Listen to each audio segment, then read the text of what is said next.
The smell hits you first, not the snow. The snow hasn't come yet. Not really. Not in the way it's about to come, but something in the air that carries the memory of snow. The promise of it. The threat. It's September of 1836, and you're standing on the banks of the Green River in what will someday be called Wyoming. Though right now it has no name that any map back east would recognize. It's just wilderness. Endless. Trackless. Gorgeous. Murderous wilderness stretching in every direction until the mountains swallow the horizon whole. Your name is Elijah Morgan. You're 23 years old. You've been in these mountains for 2 years now, trapping beaver, learning the country by the hard method of nearly dying in it repeatedly, collecting scars and skills in roughly equal measure. So far, so good. But this morning, something feels different. And you've been in the mountains long enough to know the difference between a feeling that means nothing and a feeling that means pay attention, or you won't see spring. The rendezvous ended 3 weeks ago, and its absence hangs over the camp like a low ceiling. That annual gathering, where trappers from across the Rockies converged at the Green River to trade their pelts, resupply their kits, drink themselves into spectacular foolishness, and remember what it felt like to hear a human voice that wasn't their own, had been shrinking for years. But this year, the shrinkage was impossible to ignore. Fewer supply wagons rumbling in from St. Louis. Fewer company traders with their ledgers and their offers. Fewer trappers willing to make the long, dangerous ride to the gathering point. The beaver are getting scarce. Everyone knows it without saying it. Stream by stream. Valley by valley. 2 decades of relentless trapping have stripped the waterways of the animals that built this entire economy. And the word filtering back from the east is worse. Fashion is changing. Silk hats are the new thing among gentlemen of means. Beaver felt, the material that made all of this worthwhile, is going quietly out of style in the parlours of Boston and London. Killed not by competition but by taste. You don't care much about taste. You care about the $300 worth of pelts you need to collect before next summer's rendezvous. You care about surviving long enough to spend the money.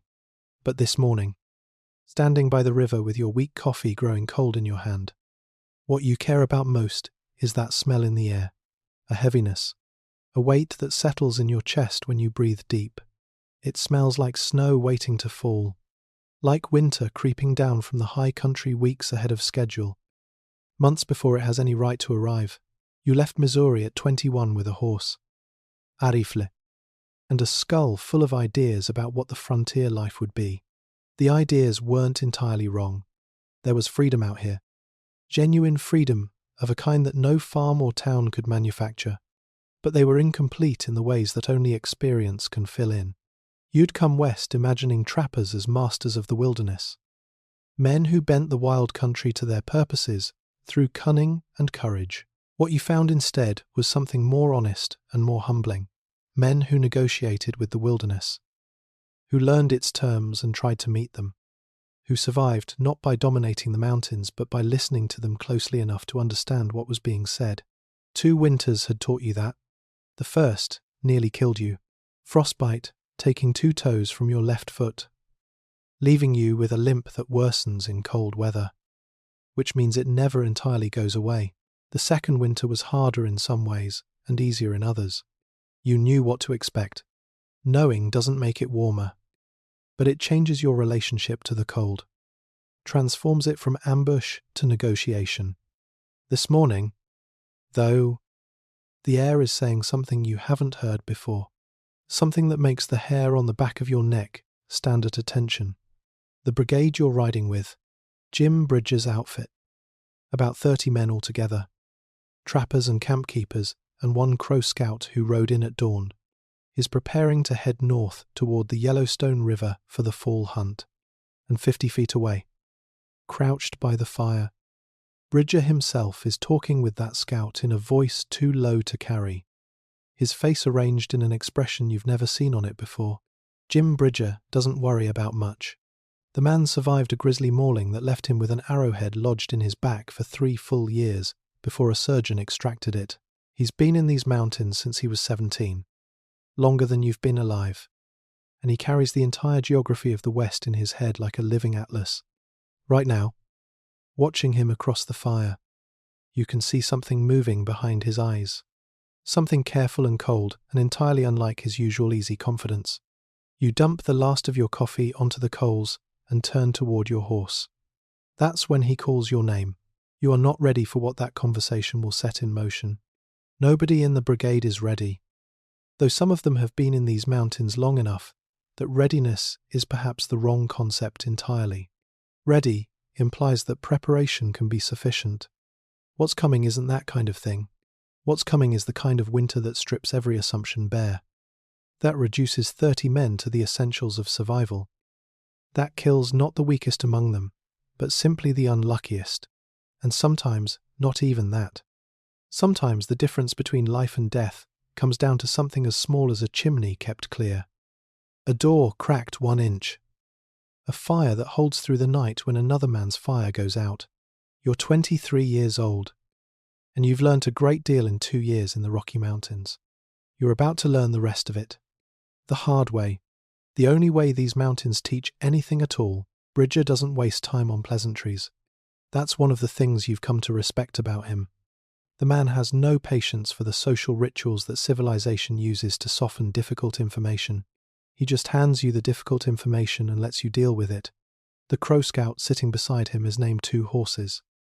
And he has been living in these mountains for 40 winters, which means he has forgotten more about this country than most men will ever learn. His face gives nothing away as you approach. His eyes are the eyes of a man who has learned that most things people worry about are not worth worrying about. And the few things that are worth worrying about require action rather than expression. 2 Horses is not expressing concern right now. He is simply watching you with the patient attention of someone who already knows how this story ends and is waiting to see if you'll figure it out yourself. Bridger tells you plainly, the Crow are moving their entire village down to the lowlands. Not a scouting party. Not a hunting group. The whole village. Lodges and horses and families and everything they own. Abandoning the Yellowstone country, where they winter every year, without fail.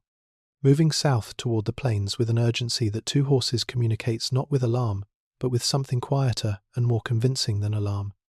He communicates it with the simple fact of his presence in your camp at dawn, delivering a message that required him to ride through the night to deliver. The signs, as Bridger lays them out, are the kind that don't require interpretation so much as attention. The beaver pelts coming in thicker than anyone can remember, their coats growing dense in direct proportion to the severity of the winter. Their bodies are anticipating. The elk moving south weeks earlier than any experienced trapper expects. Abandoning the high country with a collective urgency that speaks to instinct, deeper and older than memory. The squirrels working themselves into a frenzy of hoarding. Their caches larger than anything the old-timers have seen. These aren't superstitions. They're data points collected by creatures whose survival depends on reading the coming season accurately. Creatures that have been making these calculations for millions of years, longer than the first human being ever stood in a mountain valley and looked up at the sky. The Shoshone who passed through the valley last week were heading down to the plains, with expressions that the brigade's interpreter described as something between resignation and hurry. The Crow, who know the Yellowstone country better than any people alive, are following, and 2 Horses, who has seen 40 winters and survived every one of them, is sitting by your fire at dawn because he thought you should know. Bridger scratches his beard and looks at the mountains. That's unusual, he says, about the Crow abandoning their winter ground. And from Bridger, unusual carries the weight that other men would express by turning pale and sitting down. The brigade will trap north anyway. That's what brigades do. That's the economy they're embedded in, but they'll trap smart. Good winter ground. Solid cabin. Meat put up early. Firewood stacked deep. And prayer. If you have a God who listens to men who've chosen to spend the winter in the Rocky Mountains, in the year that the Crow moved south in September, the ride north takes 3 weeks. And it changes you in ways you won't be able to articulate for years. You follow rivers and valleys along paths that the native peoples have used for generations. Routes that exist in the mental cartography of men like Bridger as precisely as any printed map. More precisely, because the printed maps are wrong and Bridges' internal atlas is not. The country narrows and rises as you go. The valleys constrict. The peaks grow taller, their summits whitening with early snow that catches the low autumn sun and throws it back at you like a challenge. By October, you can see your breath hanging in the air, even at midday. And the brigade traps as it travels, setting lines along the streams in the morning and checking them at dawn, skinning the beaver and scraping the pelts and packing them for the journey ahead. It is hard, cold, precise work that leaves your hands cracked and bleeding by the end of each day. A prime beaver pelt is worth $4 at rendezvous, maybe $5 in a good year, and a skilled trapper might take 60 pelts in a season. That's real money, enough to buy land. Start a farm. Build a life somewhere warm and green, and nothing like this. Most trappers spend it at rendezvous on whiskey and gambling, and more supplies for another year in the mountains. The freedom becomes its own kind of prison. You tell yourself you'll quit next year. You never do. But those are problems for survivors. Right now, in October of 1836, riding north through country that grows more beautiful and more dangerous with every passing mile, you are simply trying to arrive at the Yellowstone country with enough time to build a cabin that will hold against whatever is coming. You are simply trying to make it through one more winter. The air has a weight to it now that it didn't have back at the Green River. Every experienced man in the brigade feels it. Nobody talks about it, because talking about it doesn't change it, and the mountains don't adjust their plans based on your concerns. You ride, you trap, you watch the peaks, and somewhere behind those peaks, in the machinery of weather and season and cold that operates on a scale too large for any human mind to fully comprehend, the winter of 1836 is building itself into something that will take 18 lives before it releases its grip on this valley. The Yellowstone country arrives like a reward you haven't earned yet.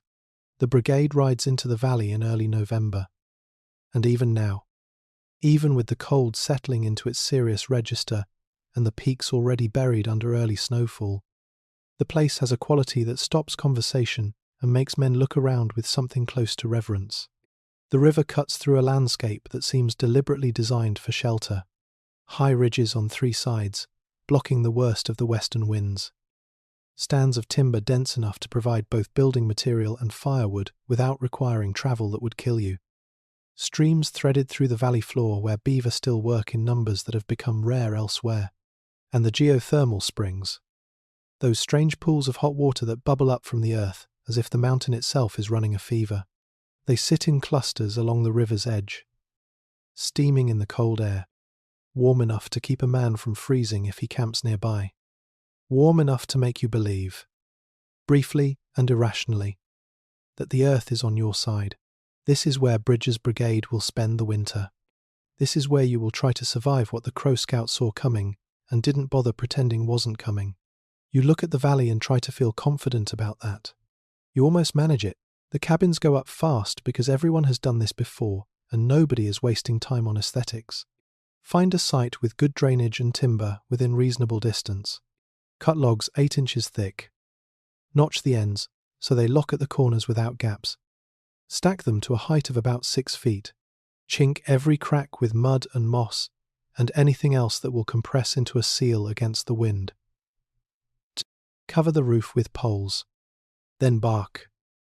Then a layer of packed earth for insulation. Build a fireplace if the landscape provides flat stones of adequate size and shape. If it doesn't, dig a fire pit in the center of the floor and resign yourself to the smoke. The cabin that you raise with Jacob Hawkins and William Cole over 2 weeks of steady work measures 10 feet by 12, barely large enough for 3 men. Their gear, their food supply, and the particular kind of intimacy that confinement creates. The kind that can calcify into something ugly if the winter runs long enough. Jacob has been in the mountains for 5 years. He is methodical, efficient, the kind of man who checks things twice, not from anxiety, but from the understanding that in this country, the thing you didn't check is the thing that kills you. William is in his first season, 20 years old, soft-faced, arriving from Ohio with more enthusiasm than experience. Still learning which end of the trap goes into the water, he asks questions constantly, which you've come to find endearing rather than exhausting. His ignorance is honest. And honest ignorance is easier to work with than false confidence. You are somewhere between them, not quite veteran, not quite greenhorn, old enough in mountain terms to know what you don't know, which is perhaps the most useful knowledge the mountains offer. The 2 weeks of construction are exhausting in the way that purposeful physical labor always is. A clean tiredness. The kind that comes from your body doing exactly what bodies were designed to do, and doing it effectively. You fall asleep on your bed of pine boughs each night before your mind can find anything to worry about, which is a mercy. By mid-November, the cabin is finished. And it is, by any honest assessment, not much to look at. Squat and dark and rough-hewn as the men who built it. It squats on the valley floor like something the earth pushed up, rather than something anyone constructed with intention. But it is solid. The walls don't flex in the wind. The fireplace draws cleanly without filling the space with smoke. The roof holds when you stand on it to test its strength, which is the only test that matters. That first night, with the structure complete and a fire burning in the hearth and elk steaks roasting on a spit, the three of you eat well and talk and laugh and pretend, with almost convincing sincerity, that the winter ahead will be like the winters you've already survived. None of you believe it. The signs are everywhere for anyone willing to read them. The beaver pelts coming in thick as quilts. The elk moving south weeks ahead of schedule. The Shoshone who passed through last week, heading for the plains with the quiet efficiency of people who have already made their decision and are not looking back. The Crow were right. Every signal in the natural world is saying the same thing, in the same urgent language. And the language is not subtle. That night, after Jacob's breathing deepens into sleep and William's muttering quiets, you lie on your back, staring at the log ceiling 6 feet above your face, and you listen to the wind outside. It is testing the walls, not with violence yet, just with the patient, methodical pressure of something that has all the time in the world. You think about your mother's kitchen in Missouri, the warmth of it, the smell of bread and wood smoke, and something always simmering on the stove. You think about green fields in summer. You think about the 2 toes you lost to frostbite your first winter, the way the cold had moved through them so quietly, you hadn't noticed until the damage was already done. Outside, the first flakes of November begin to fall, silent and weightless, each one individually inconsequential, collectively capable of burying everything you've built. It starts soft. That's the thing nobody tells you about the kind of snow that kills you. It doesn't announce itself with drama. It arrives quietly, almost apologetically, a whisper of white drifting down through the darkness while you sleep. You wake to an inch on the ground. Nothing serious. Nothing that 100 previous November mornings haven't produced. By noon, there are 6 inches. By evening, a foot. By the following morning, 2 feet. And still falling. Not the light.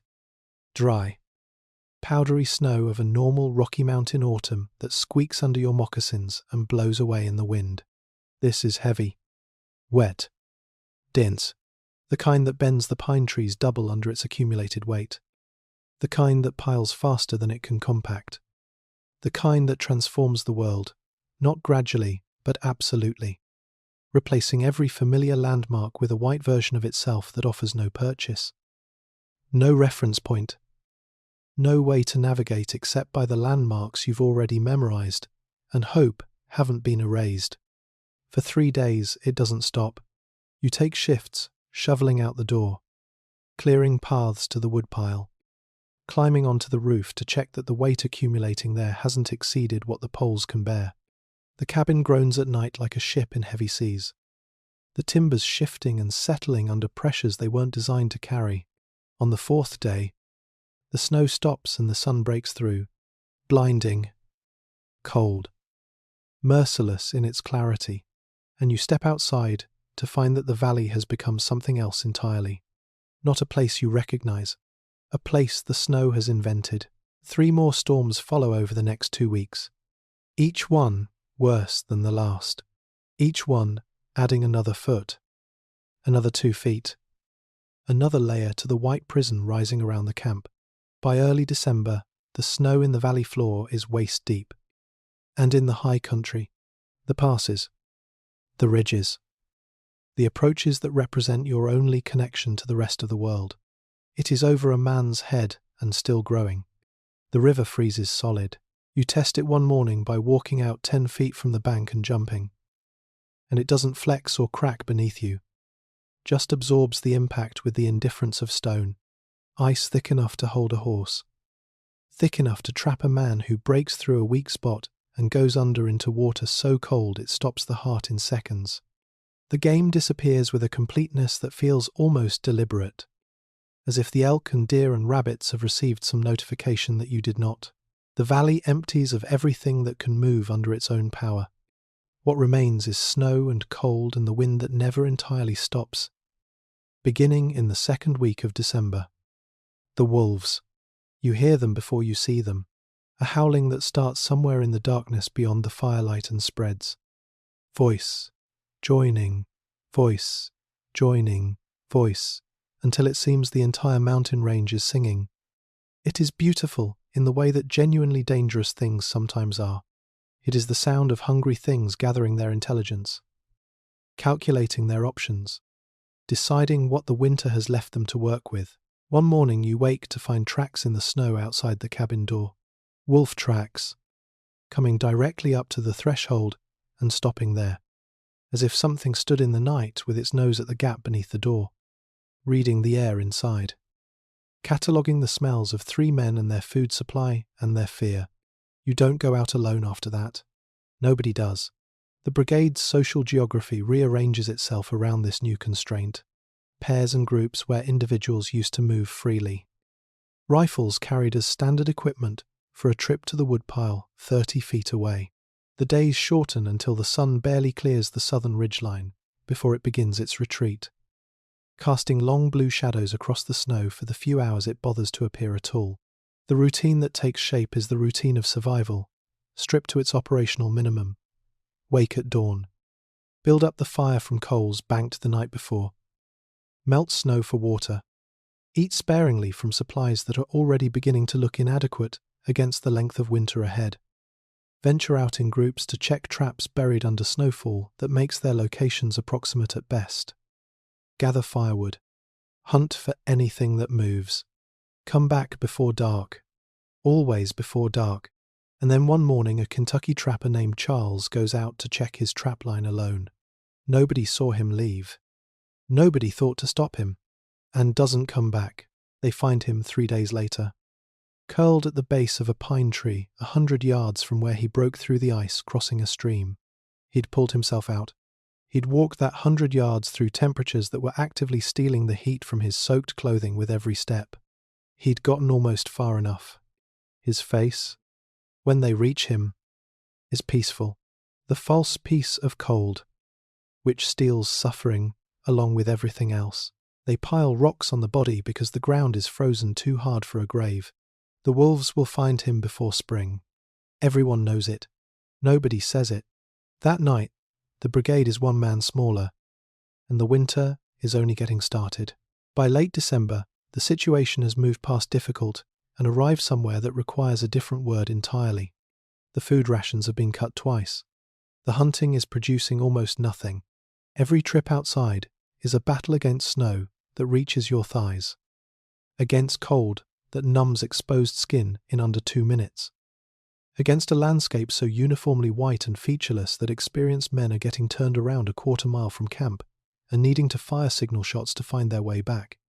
The firewood situation is worsening faster than anyone calculated, because the cold that was supposed to be managed by a well-built cabin is instead finding every gap and crack and thin spot in the walls and bleeding through continuously, forcing you to keep the fire burning at a level that consumes wood at twice the rate you'd planned for.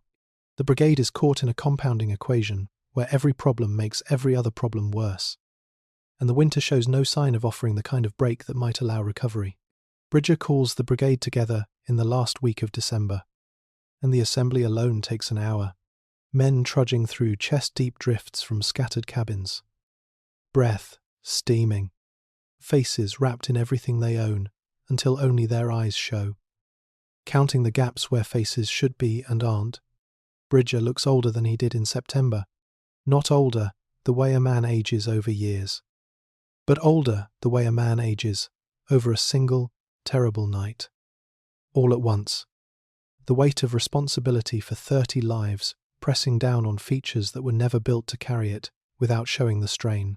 The proposal he makes sounds, at first hearing, like the product of a mind that has been spending too much time in the cold. He wants them to bury the cabins, not shovel the snow away from the walls as they've been doing. Fighting the accumulation daily. Losing ground steadily. But stop fighting it. Let the snow pile against the logs. Pack it down. Add more. Keep adding until the cabin is buried to the roofline and beyond. Several men look at each other with the particular expression of people who are considering whether their leader has lost his grip on sound judgment. But Bridger has been in these mountains longer than most of them have been alive. And he explains the reasoning with the patience of a man who understands that a counterintuitive idea requires more than an assertion to carry an audience of skeptics. Snow is not what it appears to be. It looks solid, monolithic, a single substance. But packed snow is full of air pockets, millions of tiny trapped spaces, each one holding still, air that cannot circulate, cannot carry heat away from whatever it surrounds. Still, air is one of the most effective insulators in the natural world. The Crow have known this for generations, burying their winter lodges under snow to keep the warmth inside. The Inuit, people who winter in conditions that make the Yellowstone country look temperate, build their homes entirely from snow, and those homes stay warm enough to sleep in without a fire. The old ways, the ways developed by people who have been living in cold country since before any written record exists, are sometimes the only ways that actually work. Bridger doesn't dress this up. He just says it: bury your cabin or keep freezing inside it. Those are the options the winter has left you. The work begins the following morning, and it is brutal in the particular way that cold weather labour always is. Your body generating heat from the effort, while the cold simultaneously strips that heat away, leaving you in a constant negotiation between exertion and exposure that you can lose suddenly and without warning. But the principle is simple enough. Stop shoveling the snow away from the north wall, the wall that takes the worst of the wind. Instead, take the snow already drifted there and pack it tighter against the logs. Then add more on top. Then more. By the end of the first day, the north wall is buried under 3 feet of packed snow. You can no longer see the logs. Just a white slope running from ground level up past the roofline. Smooth and dense and sealed. You go inside. Close the door. Rebuild the fire to its usual modest level. And you wait. Within an hour you feel the difference with a clarity that makes you understand, for the first time, how badly the unburied cabin had been failing you. The wall that spent every night of the past month bleeding cold into your living space has gone quiet.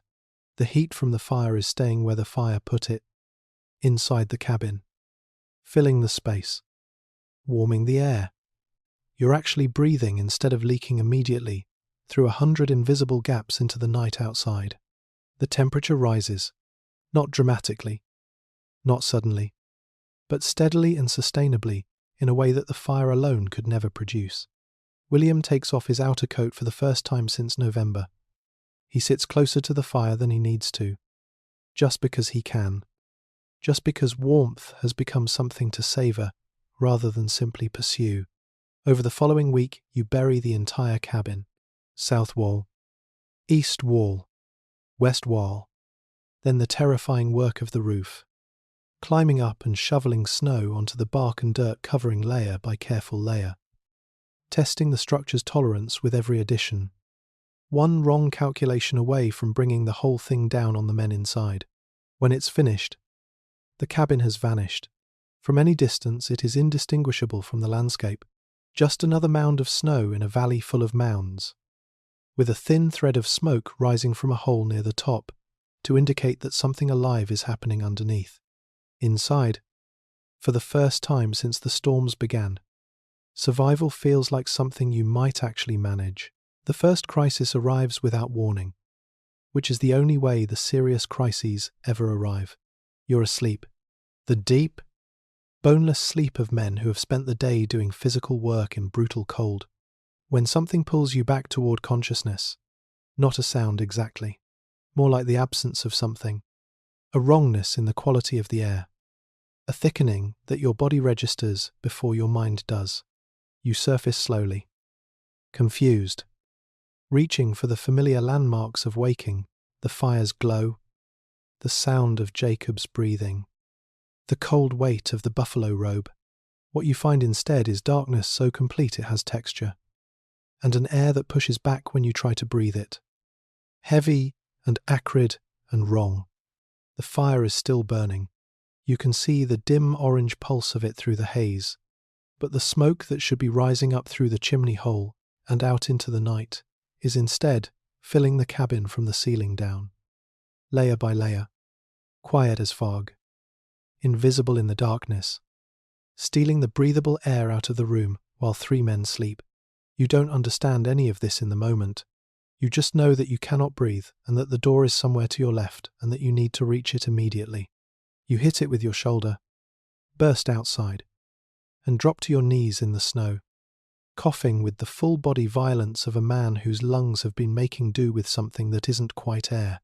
Jacob comes out right behind you. William follows, immediately bends double and vomits into the snow.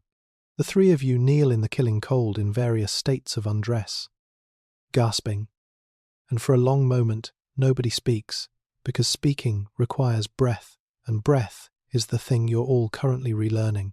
The chimney hole, the opening in the packed snow above the roof that allows smoke to exit, has drifted over during the night. A foot of new snow settled across the opening while you slept, sealing the cabin as effectively as a cork in a bottle. And the fire that was supposed to keep you alive had spent the intervening hours consuming the available oxygen and replacing it with carbon monoxide. Colourless and odourless and absolutely lethal in the quantities that were accumulating inside your buried home. You climb onto the roof on feet that go numb in under a minute, clear the chimney hole with your bare hands, and feel the smoke begin drawing properly again, a thin grey column rising into the night sky. The most beautiful thing you have seen in weeks. Back inside, huddled by the fire. None of you sleep again that night. You sit upright and watch the smoke rise, and keep watching until dawn. When Bridger makes his rounds the following day, you tell him what happened. And he nods with the expression of a man who feared exactly this, and is relieved the fear didn't materialize into tragedy. He tells you about Robert Hayes. Hayes and his three partners had buried their cabin on the far side of the valley with the same method, the same care, the same intention. They were experienced men, all four of them, veterans of multiple mountain winters, men who understood the risks and took precautions as seriously as anyone in the brigade. Something went wrong anyway. Maybe the chimney blocked and nobody noticed. Maybe the fire burned hotter than usual and consumed the air faster than previous nights had led them to expect. Maybe there was a subtlety in the draft, some combination of wind direction and chimney geometry that created conditions nobody anticipated. When their neighbours broke through the frozen door 3 days after the last signs of life, they found 4 men lying peacefully in their beds, buffalo robes pulled up, faces quiet, frost covering every surface in a thin white film, all 4 gone in their sleep. Not a mark on any of them, not a sign of struggle or distress, just the wrong air, doing its quiet work while they dreamed. Bridger explains it in the only terms available to men who have no chemistry and no vocabulary for what happened, but who need to understand it well enough to prevent it from happening to them. The fire eats the good air, he says, replaces it with something bad, something invisible, something that puts you to sleep so gently you never know it's happening. Seal the cabin too tight, and the fire will kill you just as surely as the cold will, just more quietly and with considerably less warning. From that night forward, you keep a long pole inside the cabin and use it to clear the chimney, opening every few hours, knocking away accumulated ice and snow before it can seal the hole. You take shifts through the night, One man sleeping while the others maintain the watch, checking the smoke, ensuring the drawer stays clear, and you crack the door just 1 inch, just enough to let a thread of outside air work its way in around the buffalo robe you've hung as a barrier, just enough to ensure the fire never runs out of the oxygen it needs to burn cleanly. The cold that seeps through that 1 inch gap is real and measurable. The temperature inside drops noticeably. You add a little more wood to compensate, and you accept the exchange. Because the alternative, that particular gentle sleep from which Hayes and his partners never woke, is not an alternative at all. Cold is a problem you can fight. The invisible killer that rides on smoke gives you no warning and no chance. 4 good men went to sleep one night and the mountains kept them. You crack the door 1 inch and you keep it cracked, and you don't ever let yourself forget why. The second problem with burying the cabin reveals itself more slowly than the first, which makes it in some ways more dangerous. Because the things that arrive gradually are the things you're least likely to notice until they've already done their work. Before the burial, some light came through the cabin. Not much. Not enough to read by or work by. Just a dim greyness during the brief hours of winter daylight that filtered through the gaps in the walls and reminded your brain that the sun still existed somewhere beyond the snow and the cold and the mountains.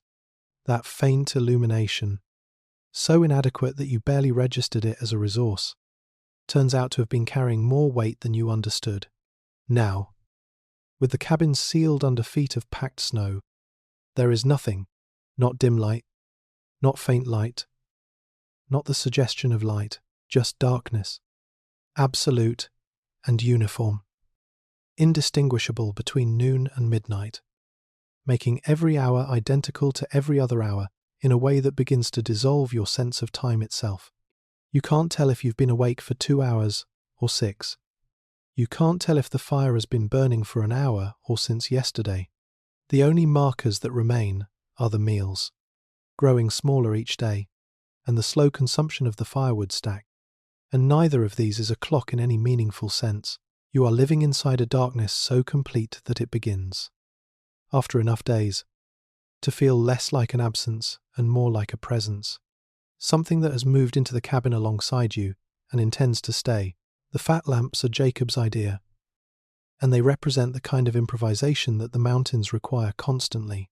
Not elegant solutions, not comfortable ones, but solutions that work well enough to keep you alive while creating new problems you'll have to solve in turn.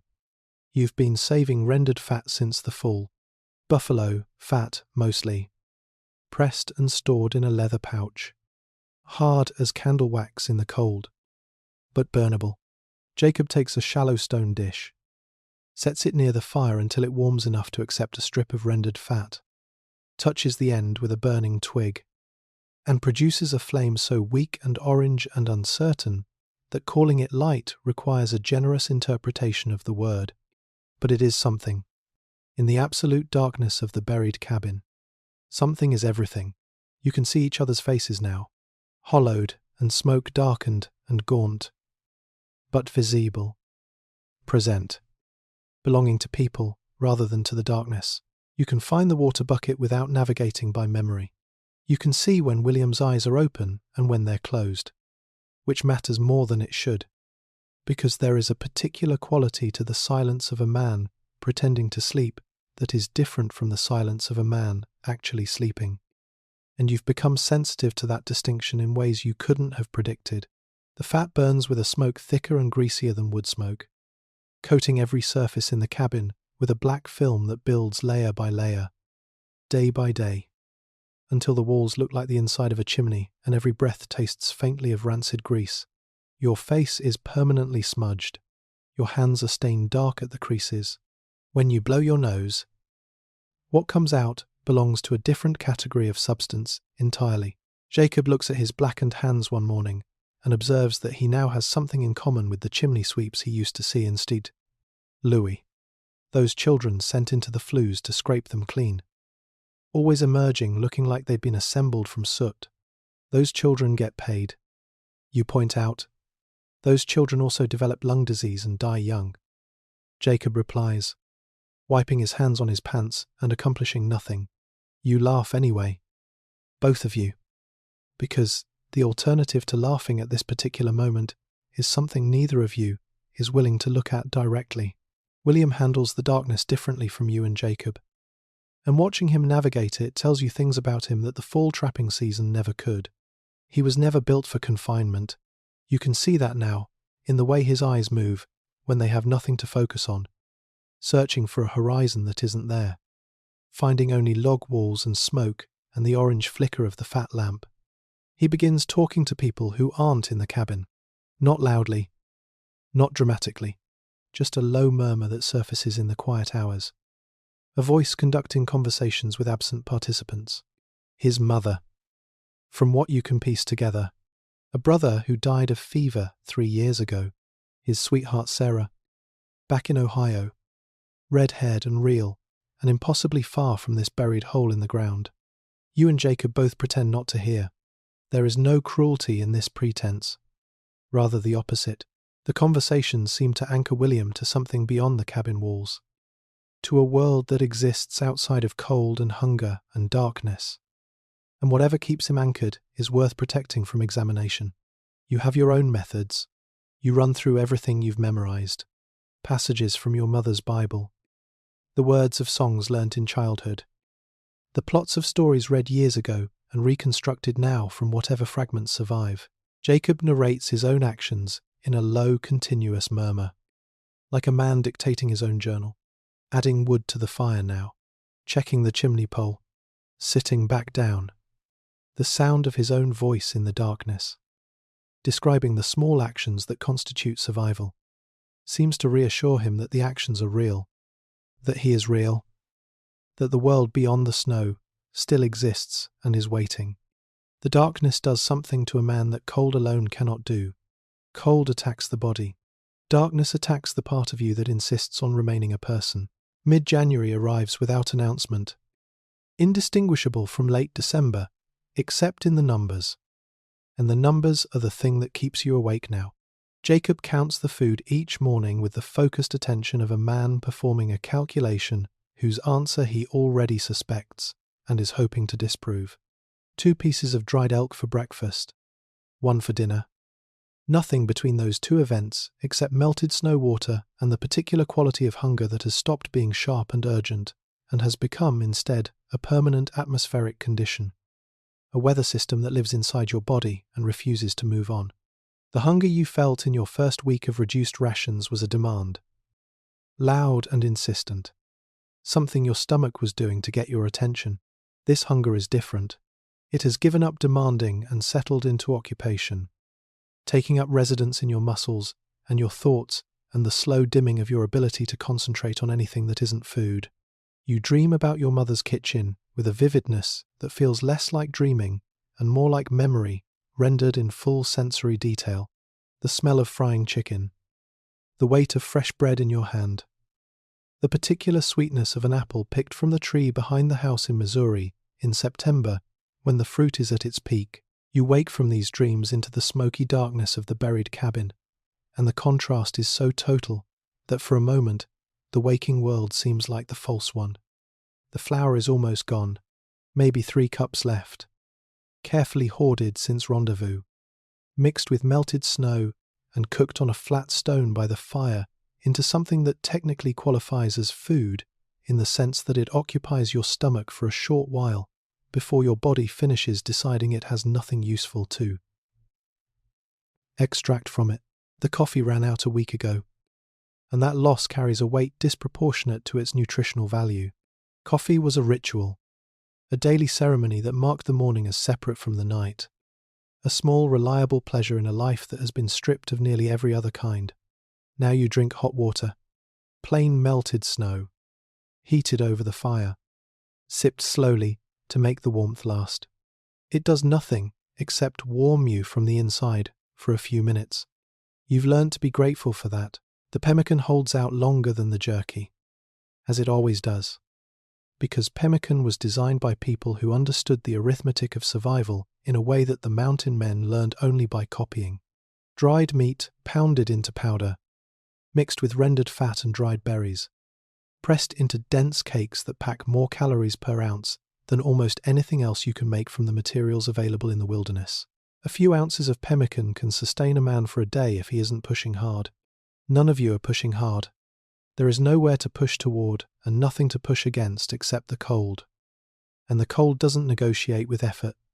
But even pemmican is finite. And the morning comes in mid-January when Jacob counts what remains, and his lips stop moving before he arrives at a number he's willing to say out loud. He just sits there looking at the leather pouch in his hands. And the silence that follows is the most informative thing he's communicated in days. 50 pounds. Maybe less. Between 3 men. Against the weeks that remain, until spring. Weeks that could be 6. Could be 8. Could be more. The math assembles itself in your head without invitation, and arrives at a conclusion you don't want to examine too closely. The traps are buried under 6 feet of snow. Their locations approximated at best. The streams are frozen solid. The game has fled to lower elevations that might as well be another country given the snow between here and there. You tried hunting once. A week ago. Strapping on snowshoes and fighting your way up the valley with your rifle for 4 hours of burning energy you couldn't afford to burn. And came back having seen nothing that moved except the wind. The mountains have been emptied of everything killable. What remains outside the cabin is snow and cold and wolves, and the particular silence of a landscape that has stopped pretending to support human life. There are 4 horses outside. There have always been 4 horses outside. And you have been not thinking about them with increasing deliberateness for the past 2 weeks, in the way that a man avoids looking directly at something that will require action he isn't ready to take. They're thin now, ribs visible through their winter coats, even in the dim light of your twice-daily check on them. Hooves pouring through snow to find whatever dried grass might be preserved underneath. Which isn't much. They're miserable and weakening, and probably won't all survive the winter, regardless of your choices. A horse has perhaps 300 pounds of meat on it. More with the fat rendered out. Enough to feed 3 hungry men for months if managed carefully. You've seen it done. Every mountain man has heard the stories. Told at rendezvous with a particular combination of horror and dark humour that the frontier uses to process necessary things. Men who butchered their horses and survived. Men who didn't and weren't found until spring. The horses are also transport. Your way out of the mountains when the pass is open. Your means of carrying the season's pelts to market. The physical embodiment of next summer's income. Without them you walk out of the mountains, carrying whatever you can lift. And everything you can't lift stays behind. Jacob raises the subject one evening with the directness that is his defining characteristic. He doesn't recommend it. He doesn't suggest it. He simply names it. The horses exist and the food doesn't. And those 2 facts are going to require a decision before too long. William says he won't eat his horse. His voice carries something fragile and absolute that you recognize as a person drawing a line. They know they may not be able to hold. You don't argue with him. You lie awake instead. In the darkness. Doing arithmetic you hate. Thinking thoughts you're ashamed of. And waiting for the morning to make the decision unnecessary for one more day. William's horse dies on a Tuesday. Or what you're fairly certain is a Tuesday. Though the days have blurred enough that certainty is no longer something you apply to the calendar. You find it when you go out for the morning check, lying on its side in the snow outside the shelter. Legs extended stiffly, eyes open and already filmed with frost. It must have gone down sometime in the night. Quietly, without the drama that animals sometimes bring to dying. Just folding into the snow and letting go of whatever had been keeping it upright through weeks of cold and insufficient feed. It is William's horse. The bay gelding, his father pressed the reins of into his hands on the morning he left Ohio. The animal that has carried him from the civilized world into this particular frozen corner of the uncivilized one. You stand there for a moment in the pale morning light, looking at it, and then you go back inside and tell William. And the silence that follows your words is the kind that has physical weight. He doesn't cry. He just sits with the information for a long moment, staring at the opposite wall of the cabin where he's been drawing pictures with charcoal. His mother's house. Sarah's face. A horse running through a field of summer flowers that exists nowhere, within 1,000 miles of where you currently are. Then he turns to face the wall. and you and Jacob exchange a look over his bent shoulders. And the look says everything that neither of you is going to say out loud. You go back outside. You get to work. The butchering takes most of the day. The carcass is frozen solid already, which makes the cutting difficult in the way that all cold weather work is difficult. Your hands going numb within minutes, requiring constant rotation back inside to warm them enough to grip the knife properly. Then back out to chip another few pounds of frozen flesh from bone. You work in shifts. One man hacking at the carcass while the others warm themselves and rest. A rotation that keeps the work moving while preventing any one of you from losing fingers to the cold. By evening you have perhaps 200 pounds of horse meat packed in the snow outside the cabin. A larder that will last weeks if managed carefully. A reprieve that feels almost indecent given what it cost. The fat you render separately, adding it to your supply for the lamps. The bones go into a pot of melted snow over the fire, boiling for hours, producing a thin broth that has almost no flavour and considerable psychological value. Something warm to sip during the long dark hours. Something that performs the ritual of a meal, even when it barely qualifies as one. William doesn't eat that first night. He sits in his corner with his back to the room, and you put a portion near him and leave it, and don't mention it again. By the second night, the portion you've set out is gone. You don't comment. You don't look at him any differently. Hunger has its own timeline and its own negotiations, and a man has the right to conduct those negotiations privately. The second horse dies 3 weeks later. The same way, simply declining one night, lying down in the snow, and not rising. 2 horses remain, and the arithmetic of that number against the weeks still ahead of you is not comfortable arithmetic. You butcher the second carcass as you butchered the first, adding to the stockpile, stretching the calculations a little further into spring. But the night of the wolf attack changes everything. The pack comes out of the darkness with a coordination that speaks to weeks of observation and planning. Flanking movements. A deliberate assault on the horse shelter designed to cut off retreat. The big scarred male directing the action from the edge of the firelight, with the authority of a general who has run this particular operation before. Elijah fires once and the pack scatters. But one horse is already down. Throat torn open. Blood spreading black across the snow in the moonlight. You stand over the dying animal in the freezing night, with your rifle in your hands and the wolves somewhere in the darkness watching. And the decision makes itself before you consciously make it. You cannot leave the surviving horse outside. The pack has learned. They will be back tomorrow night, better prepared, more certain of the outcome. You lead the remaining horse through the cabin door, squeezing its bulk through a frame built for men rather than animals, and you tie it in the corner where William used to sleep. William moves his bedroll without a word. Jacob watches this operation with an expression of profound philosophical resignation. The cabin now smells powerfully of horse, which layers itself onto the existing mixture of smoke and grease and unwashed men like a final, definitive statement about how far this winter has taken you from any recognizable version of normal life. The horse shifts nervously in its corner, hooves scraping the dirt floor, nostrils flaring at the strangeness of its new situation. Then William reaches out and puts his hand on its nose, just rests his palm there gently, the way you'd quiet a frightened child. And the animal stills. William stills too, something releasing in his shoulders that has been knotted there for weeks. They stay like that for a long moment. The young man from Ohio and the horse in the corner of the buried cabin. Both of them a very long way from home. Both of them still here. Still breathing. Call her Hope, Jacob says quietly. His voice has none of its usual dry irony. The name settles into the cabin like warmth. The wolves stop circling and start deciding. And the difference between those two behaviours is the difference between a threat and a fact.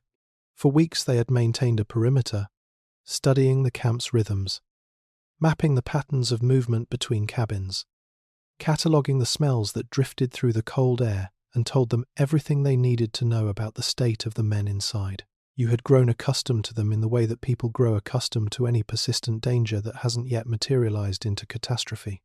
Aware of it, watchful, but no longer acutely afraid in the way the first wolf tracks outside your door had made you afraid. That accommodation, it turns out, was a mistake. The pack attacking the horse shelter operates with a tactical precision that no one who hasn't witnessed it would believe possible from animals. They don't rush the structure in a mass. They spread out first, moving to positions that cover every angle of approach, cutting off retreat with the methodical geometry of hunters who have done this calculation many times before and know exactly which positions prevent escape. The big scarred male, who has been the pack's most visible presence all winter, takes a position directly in front of the shelter entrance, while younger wolves fan out to the flanks.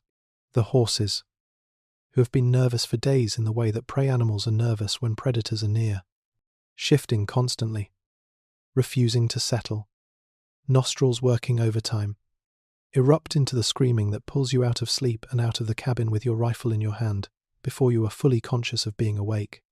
The shot you fire scatters the pack. One wolf drops and doesn't move. The others dissolve into the darkness with a speed that seems impossible. There, one moment, and gone the next, taking their dead with them.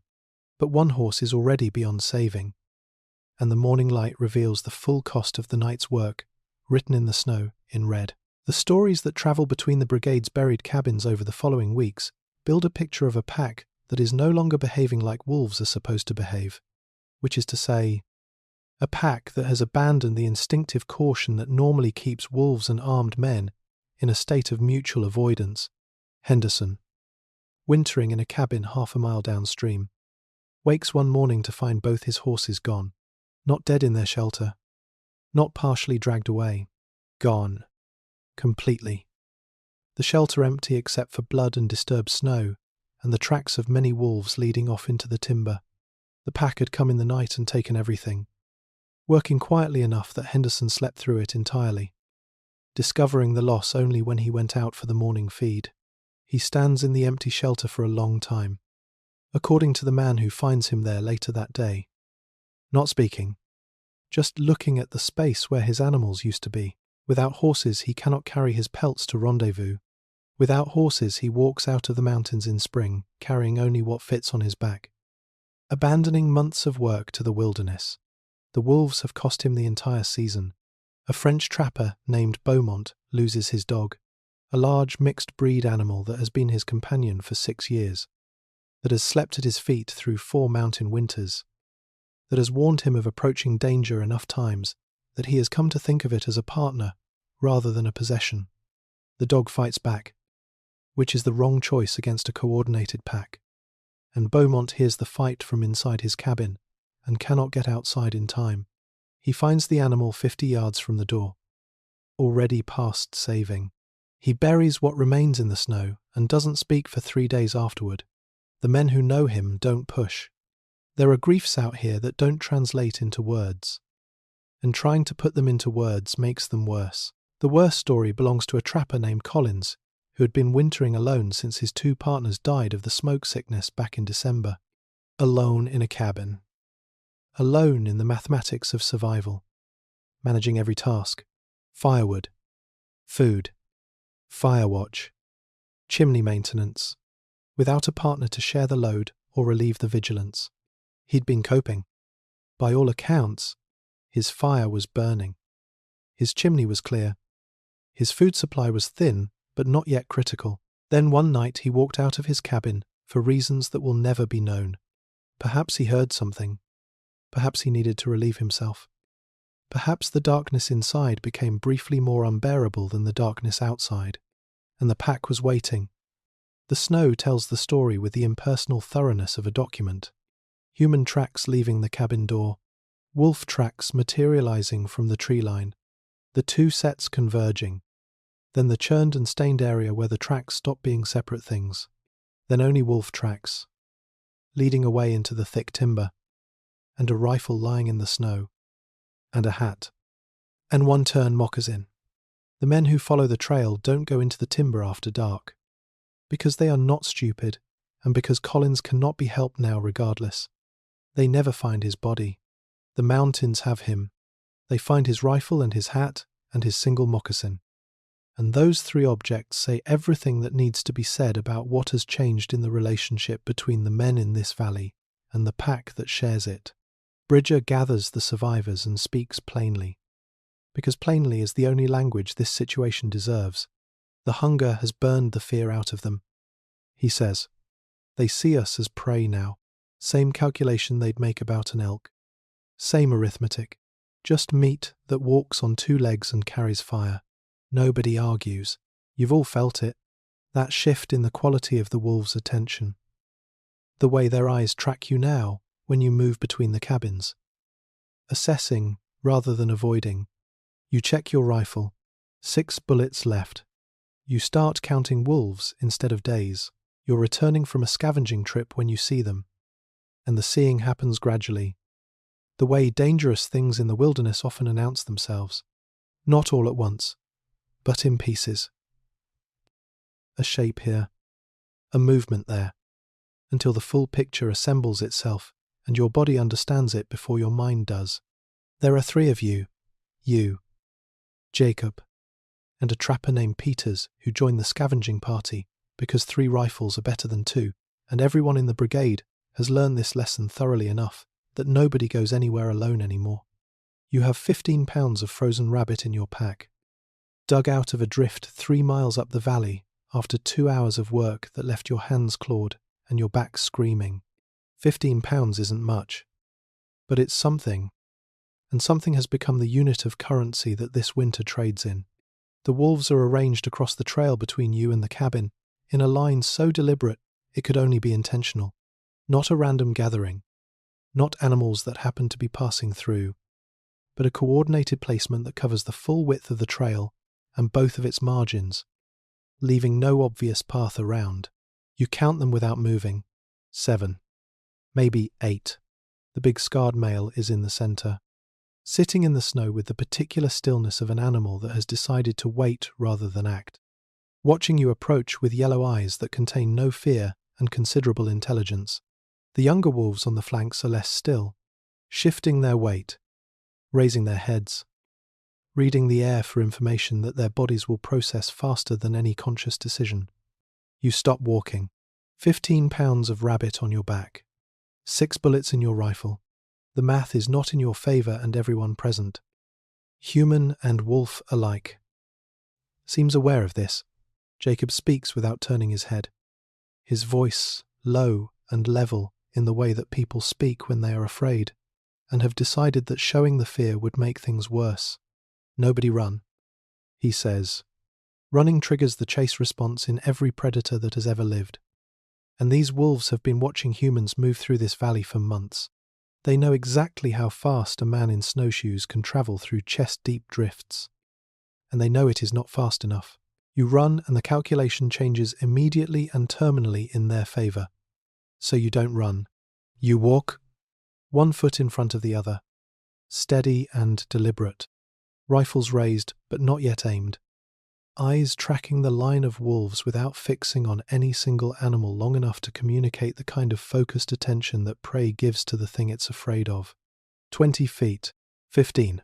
The wolves watch you come with the collective patience of animals that have learned to think in terms of days rather than minutes, that understand waiting as a legitimate hunting strategy, that have been doing this for 10,000 years, longer than your species has been carrying rifles.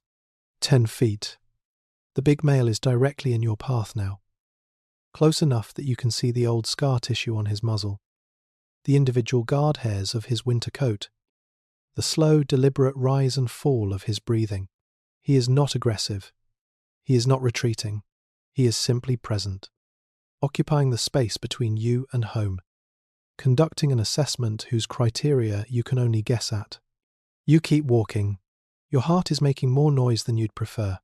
Your finger rests against the trigger guard without quite touching the trigger itself, because firing now, before an attack materializes, would scatter what bullets you have on a threat that hasn't yet become a certainty.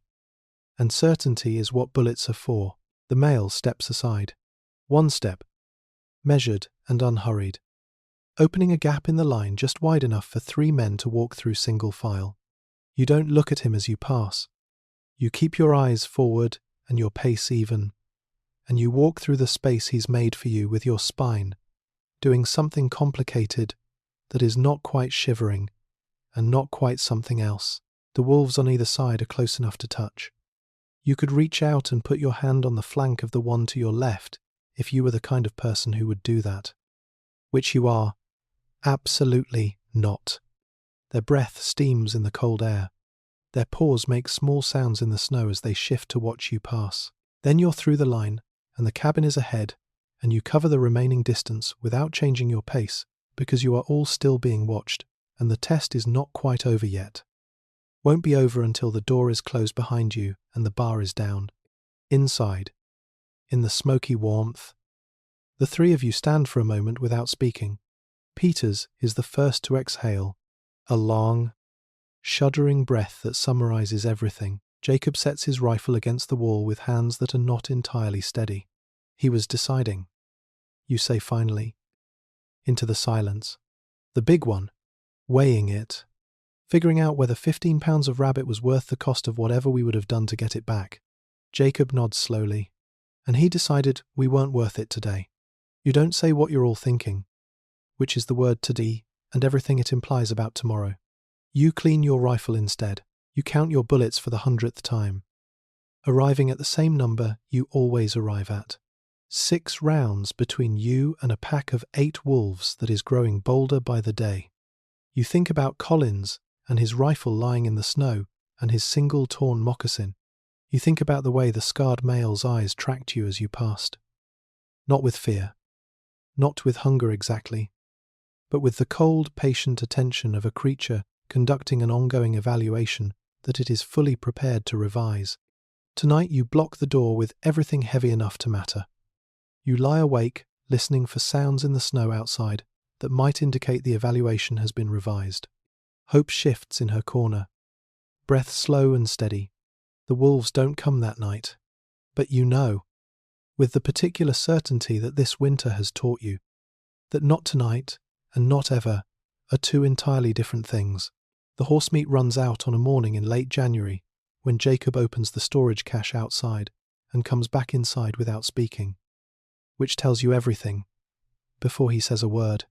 The silence that follows his return has a specific quality, not the comfortable silence of men who have spent enough time together that words aren't always necessary, but the loaded silence of men who have been avoiding a particular conversation and have just run out of reasons to keep avoiding it. The food is gone. The traps are buried under 6 feet of snow. The hunting has produced nothing in 2 weeks.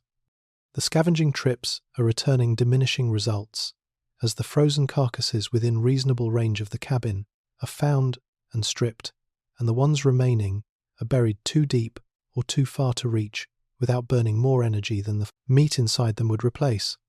Your body has been eating itself for weeks. You can feel it in the looseness of your clothes, in the way your hands look when you hold them up to the fat lamp, the tendons visible beneath the skin like ropes under canvas, the knuckles prominent, the flesh between them gone. You are running out of yourself. The mountains are patient about this. They will wait while you diminish. And when there is not enough of you left to maintain the basic functions that keep a human being alive, they will collect what remains. This is not a metaphor.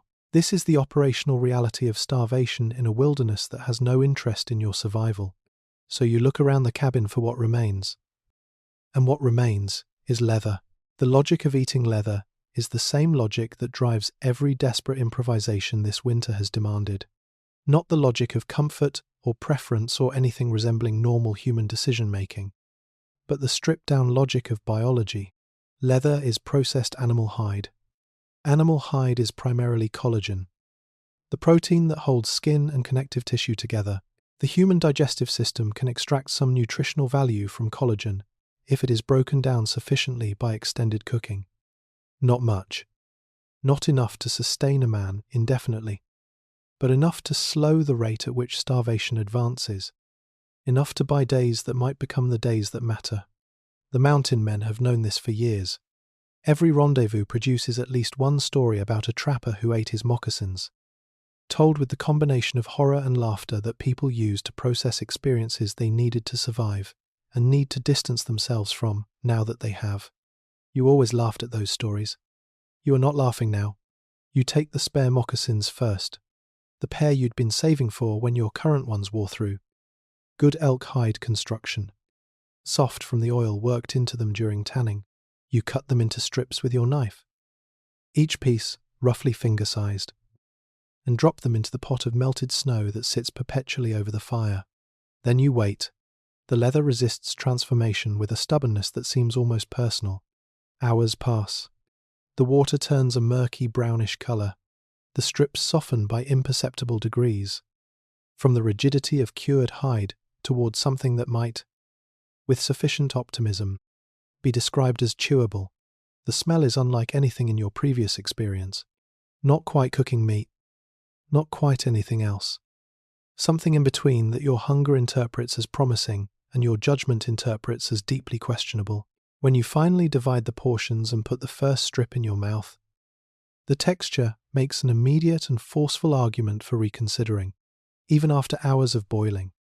The leather is rubbery and resistant in a way that requires your jaw to work harder than it has worked in months, grinding and tearing at something that seems constitutionally opposed to being eaten.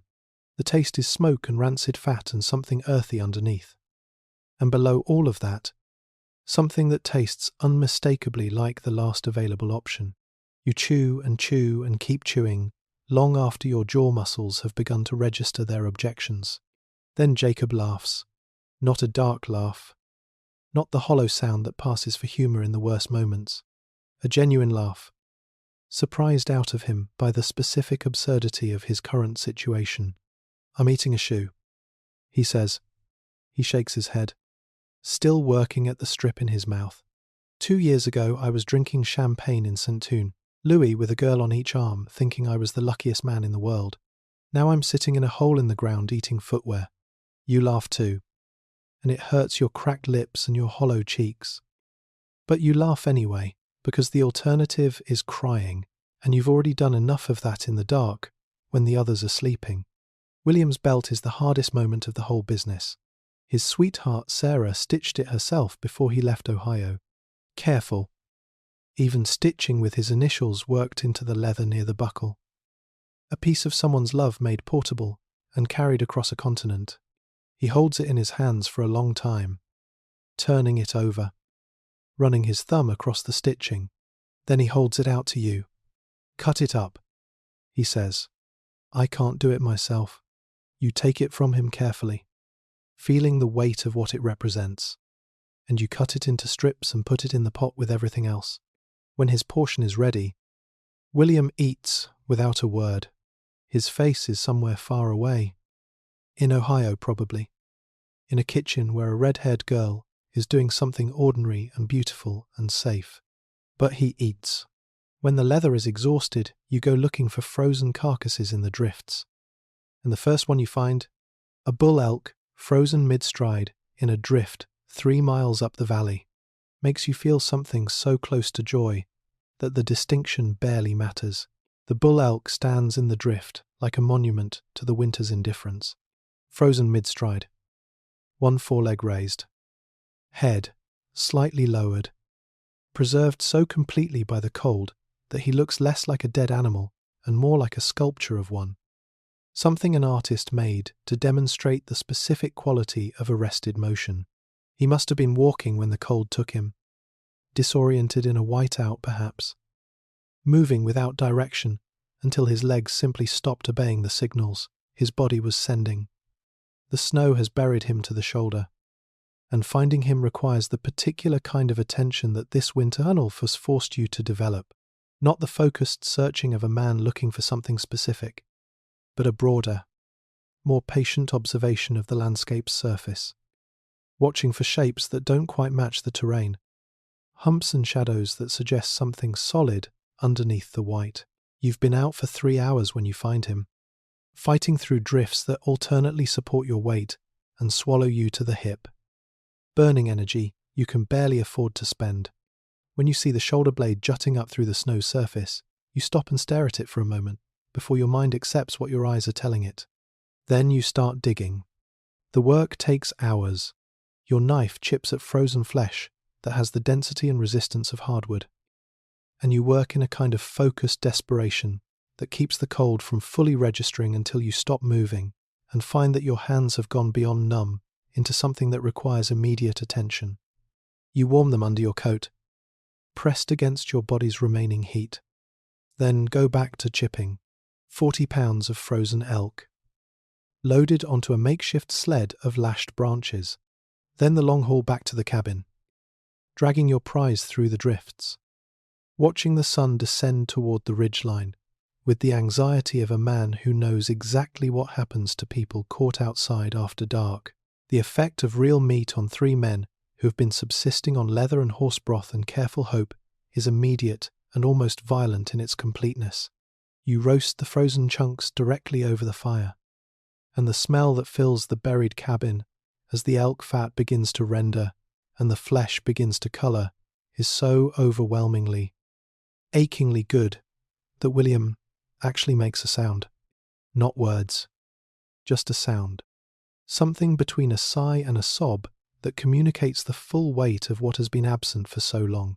You eat until your shrunken stomachs physically cannot accept more, and then you sit back and feel something move through you that you haven't felt in so long.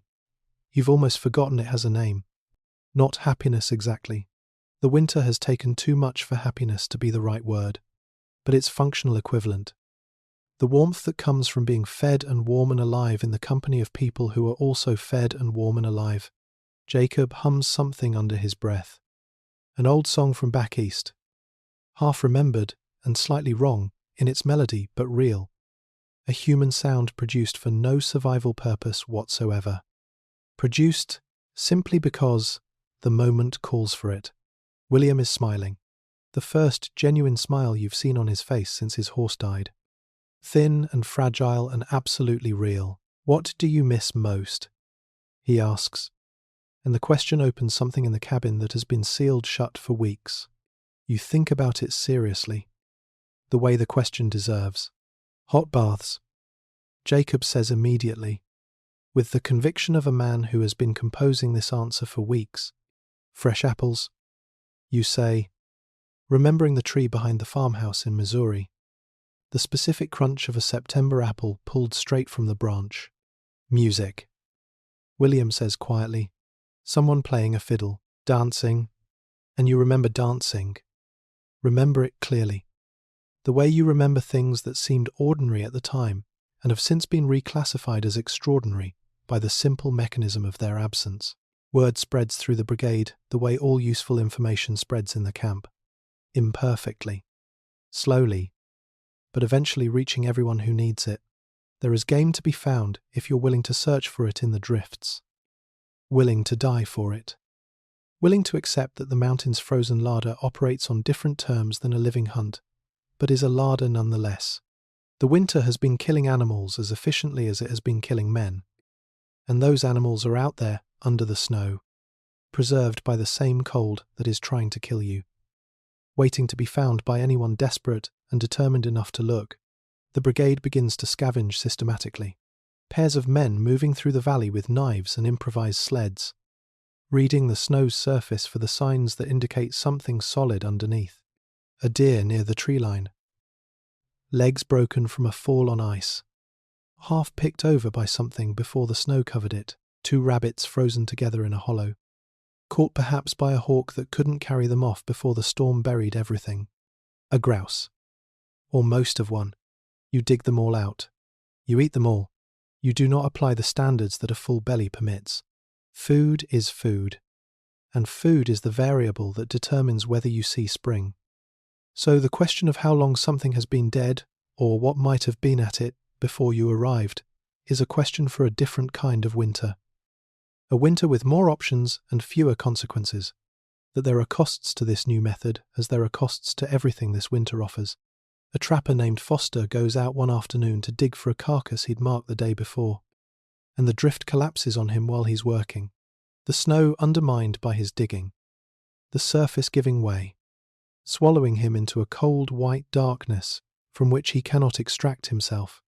His partners find him the following morning, face down in the drift, 3 feet from the carcass he'd been excavating. Another name, another pile of rocks that will serve as a grave until the ground thaws enough for something better. The mountains give, and they take in the same gesture, with the same indifferent hand. And the living carry on because carrying on is the only available response. February settles into a routine so grimly consistent that it begins to feel like a permanent condition rather than a season, a state of being rather than a period of time. Something that has always been true and will always be true. The cold and the dark and the hunger arranged in their familiar positions around the edges of your days, like furniture you've stopped seeing. The horse meat is rationed to its final portion. The scavenging continues, producing less each week as the reachable carcasses are exhausted and the remaining ones lie under snowpack, too deep to penetrate, without equipment. You don't have an energy you can't spare. Jacob's count of the brigade's losses stands at 15 dead as of the last week of February, a number that has passed from shocking into something your mind handles differently. The way the mind handles anything it encounters repeatedly enough. Not with acceptance exactly, but with a kind of practiced management. A filing system that keeps the weight of it from crushing your ability to function. You've stopped trying to maintain the fiction that everyone is going to make it.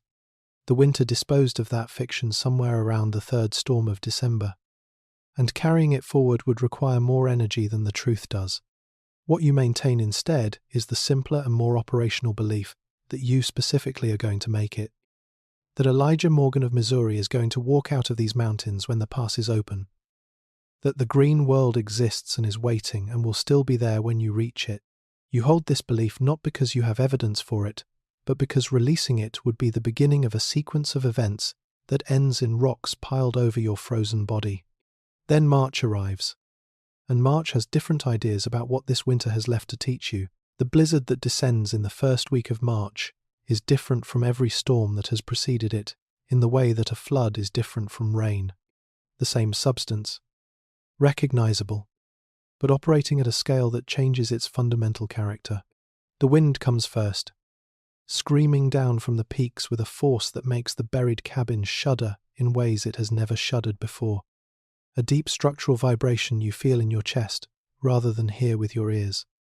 The logs groaning against each other. The packed snow insulation shifting and settling under the assault. The snow follows, not falling so much as being driven horizontally, moving parallel to the ground at velocities that make it indistinguishable from wind itself. Visibility drops to nothing within minutes of the storm's arrival. The temperature falls to places that shouldn't exist outside of fever dreams. Cold that bypasses the familiar registers of painful and dangerous and arrives somewhere beyond them.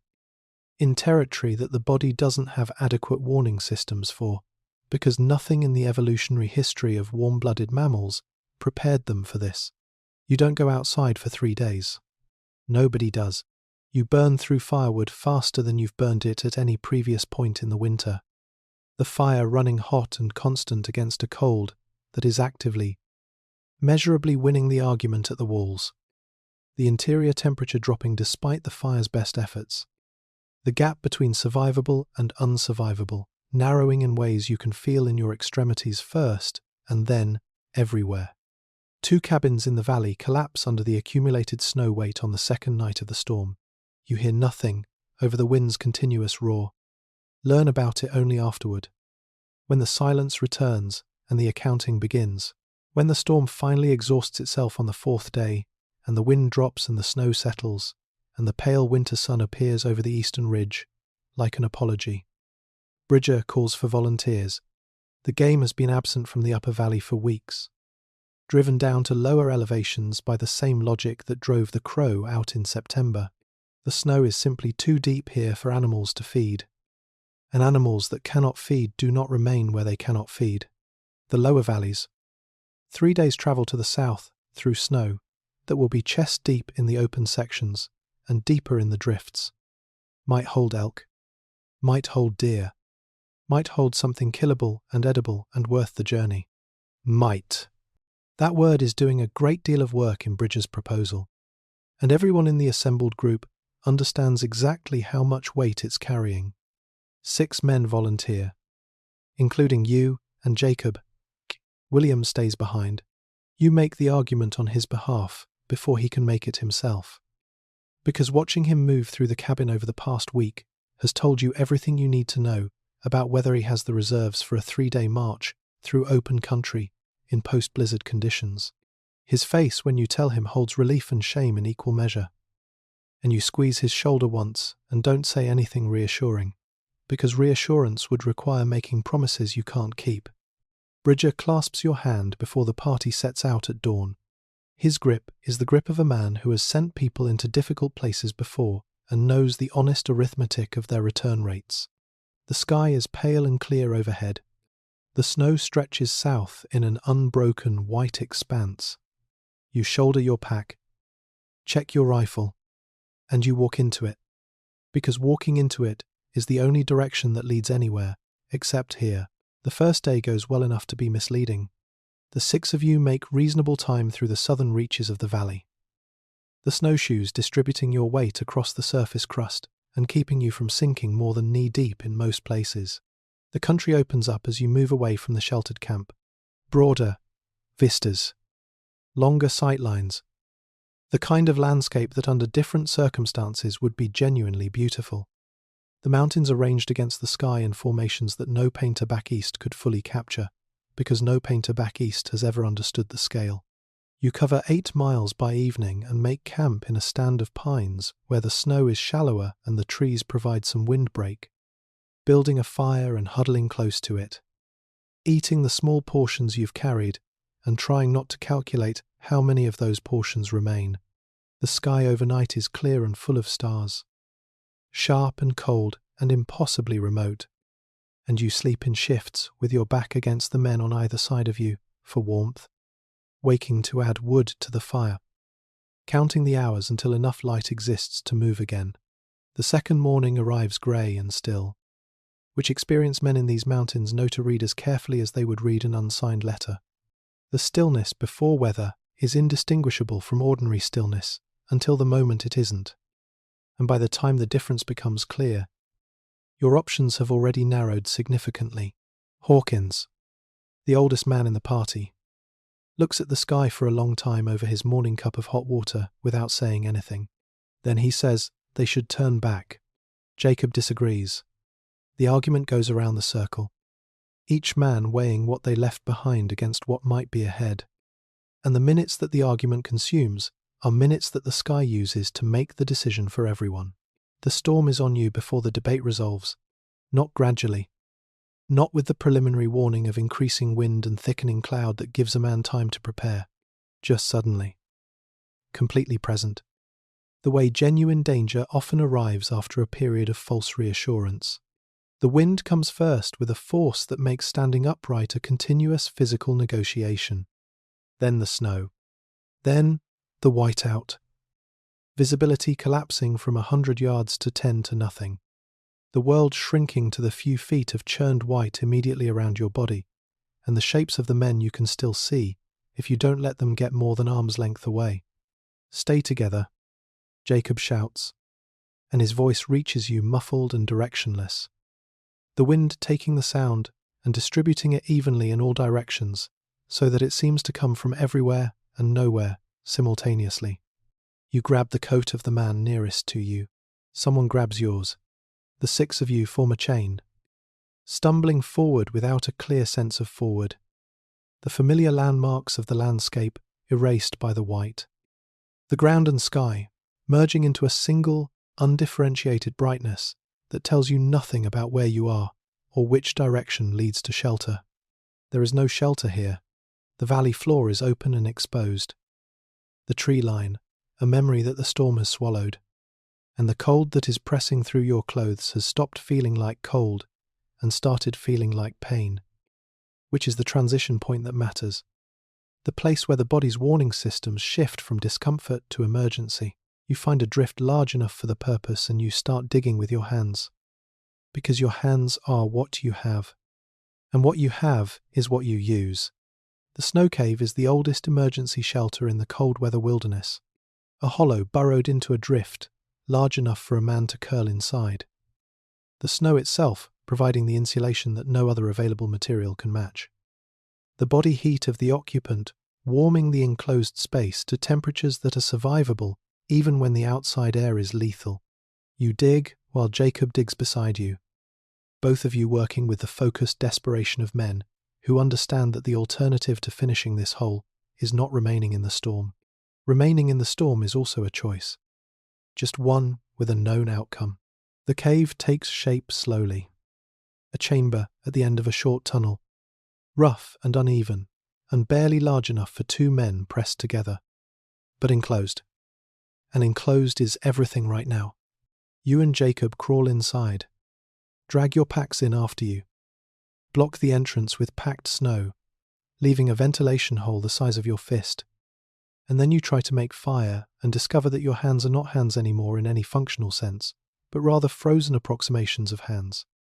Clumsy and white and refusing to perform the precise movements that striking flint against steel requires. You breathe on them. The pain of returning circulation is the kind of pain that makes you gasp. Hot and immediate and deeply welcome, because pain means the tissue is still alive. You try again. The spark dies. You try again. The tinder won't catch. Too cold. Too damp from your own frozen breath, condensing on every surface in the cave. Again.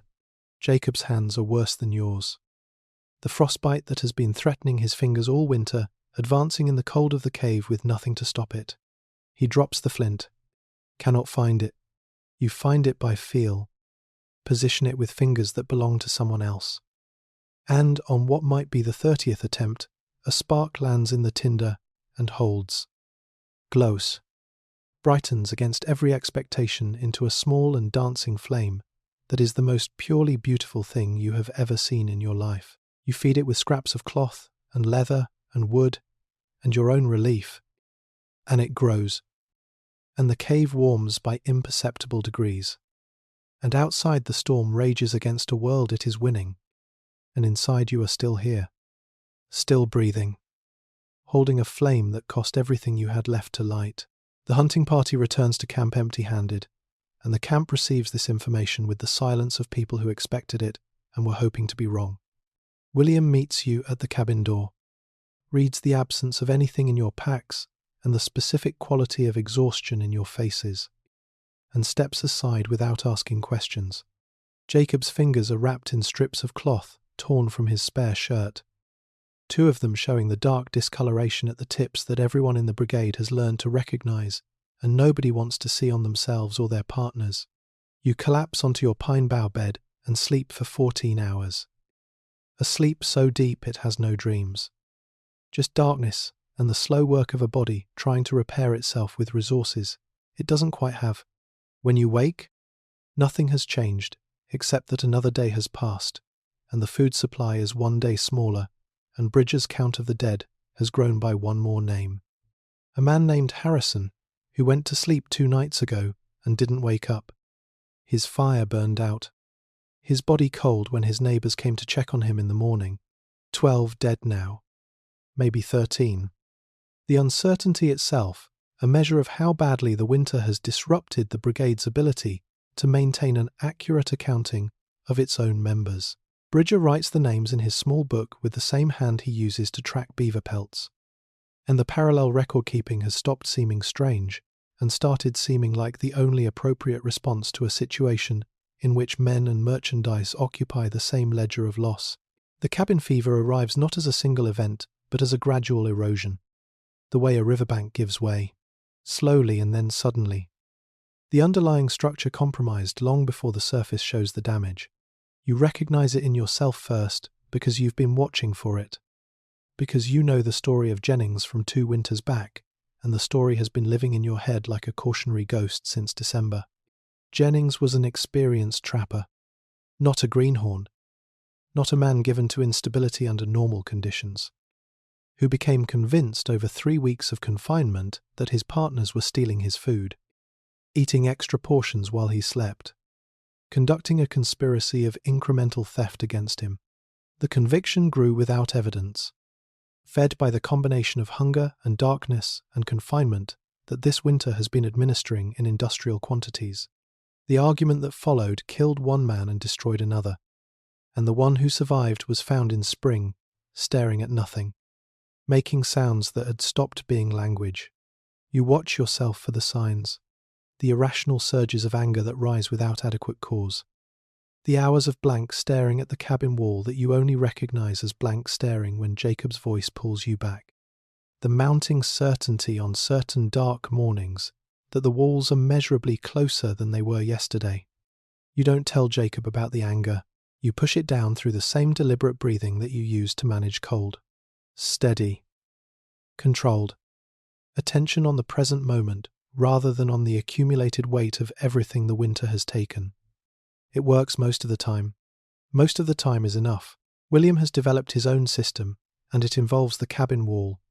Over the past 3 weeks, he has covered every available surface within reach of his usual sitting position with charcoal drawings, scratched images of a life that exists outside this buried hole, rendered with a careful attention that you wouldn't have predicted from a 20-year-old Ohio farm boy in his first mountain winter. His mother's house appears near the door, detailed enough that you can count the window panes. Sarah's face occupies a space near his sleeping area, drawn and redrawn until it has the quality of a portrait rather than a sketch. Her red hair suggested by the pressure of the charcoal strokes rather than by colour. Hope runs through a meadow of scratched flowers on the wall above where the horse used to stand. Legs extended. Mane flying. Alive, in a way the animal is not anymore. Jacob narrates his own existence in a low, continuous murmur. Checking the chimney now. Adding wood to the fire now. The same running commentary he's been providing since the darkness became absolute, and the sound of a human voice became a resource worth preserving. You fill the hours with the card game Jacob taught you using a deck, so worn the suits are guesswork. Betting imaginary fortunes with the theatrical seriousness of men who have nothing real left to wager. You recite things you've memorized. Bible passages your mother drilled into you in Missouri. The words of songs learned in childhood. Fragments of a novel read 3 years ago on a keelboat going up the Missouri River that you reconstruct from whatever pieces survive in memory. These are not coping strategies in any sophisticated sense. They are simply the things that work. The behaviors that keep you sufficiently human to remain functional. The small rituals that maintain the distance between you and the particular darkness that swallowed Jennings. Bridger comes by one afternoon, making his rounds, sharing what little news exists. He sits by your fire and accepts a cup of hot water and tells you about Harrison and about the 2 collapsed cabins and about a man in the eastern section of the valley who has stopped speaking entirely, who sits in his corner and watches his partners with an expression nobody can interpret. Then he stands up, says hold on, and walks back out into the cold, leaving those 2 words in the cabin like an instruction and a promise simultaneously. Not that it gets better. Not that the spring is close. Just hold on. The minimum viable directive for staying alive one more day. It arrives before dawn on a morning in late February, and the first sign of it is not temperature but sound, or rather, the absence of a sound, so constant, you've stopped hearing it. The way you stop hearing a clock until it stops.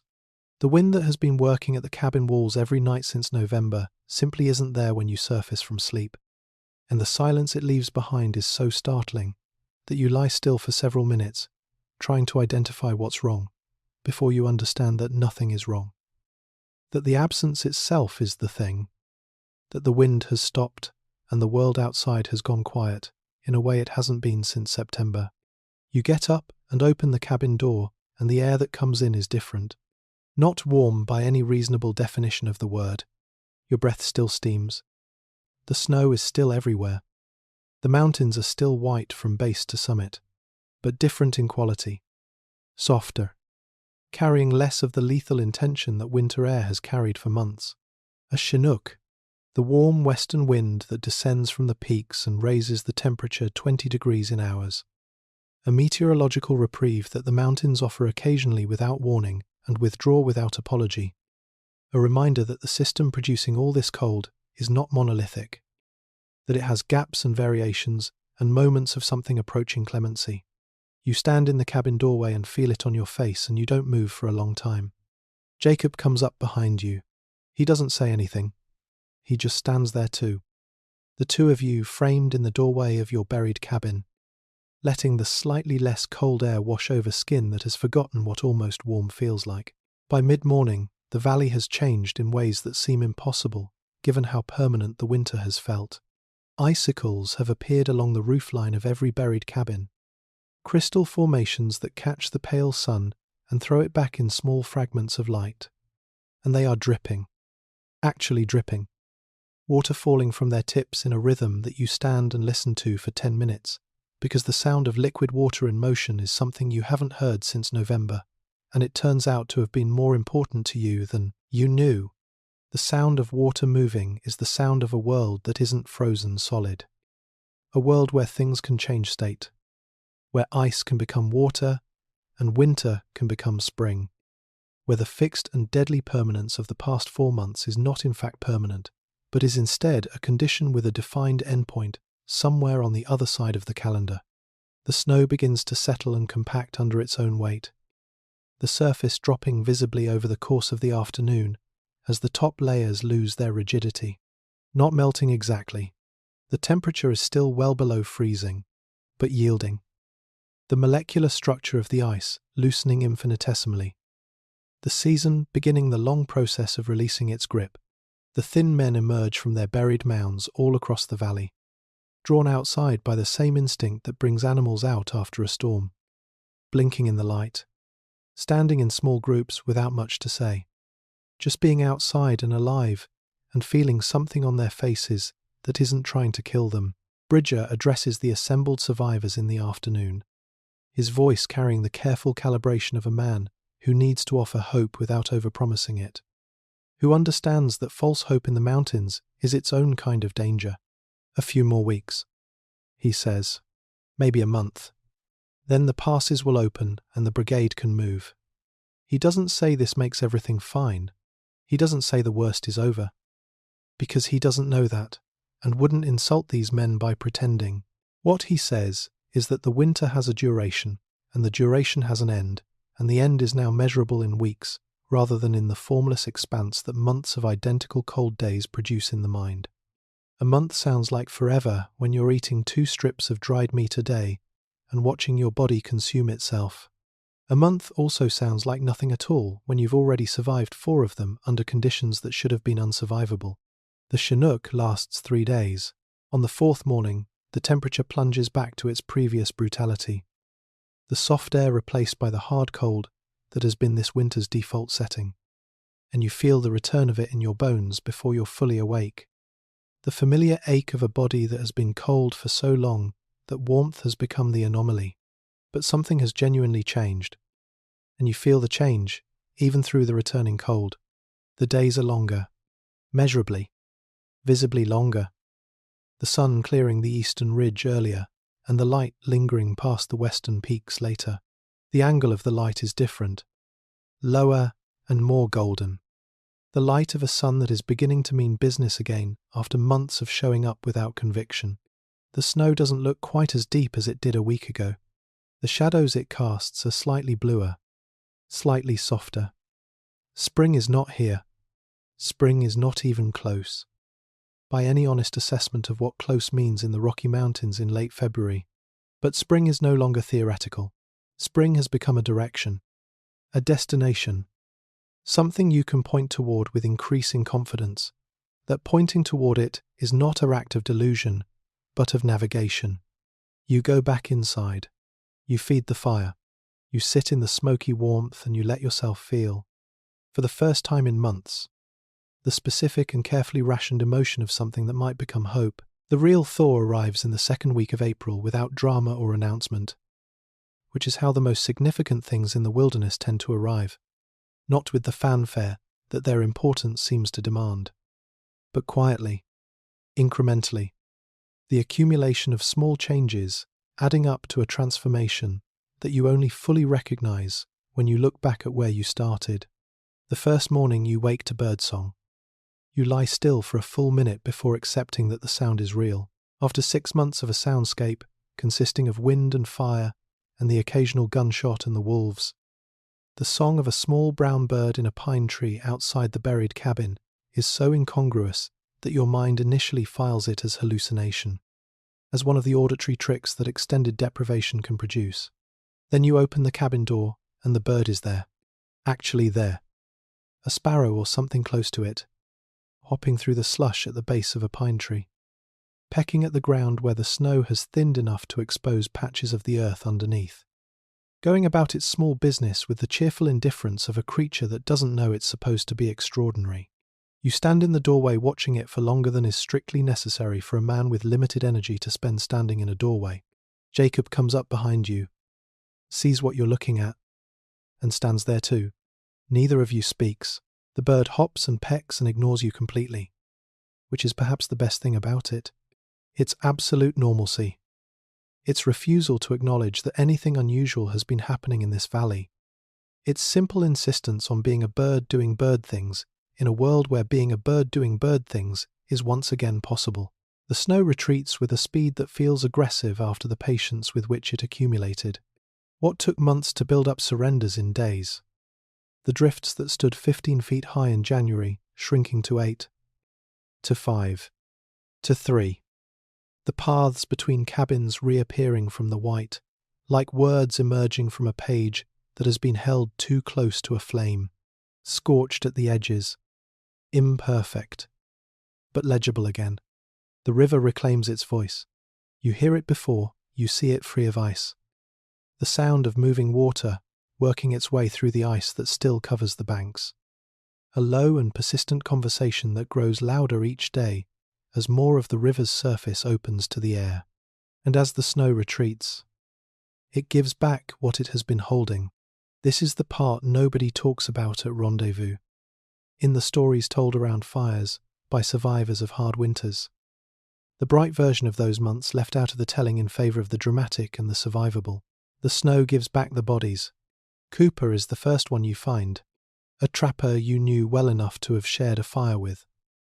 A decent, quiet man from Virginia who had a wife and children waiting for him in a farmhouse.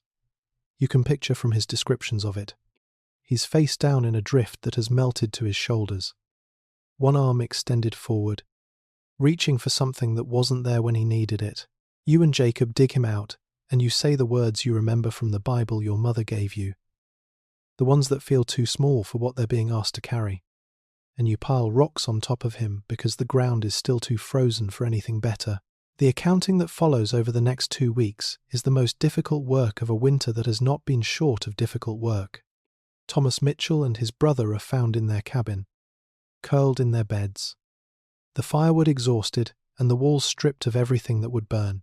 The unknown greenhorn, who asked you so many questions during the fall trapping, lies face up in a meadow, eyes open to a sky he waited all winter to see again and didn't quite make it to.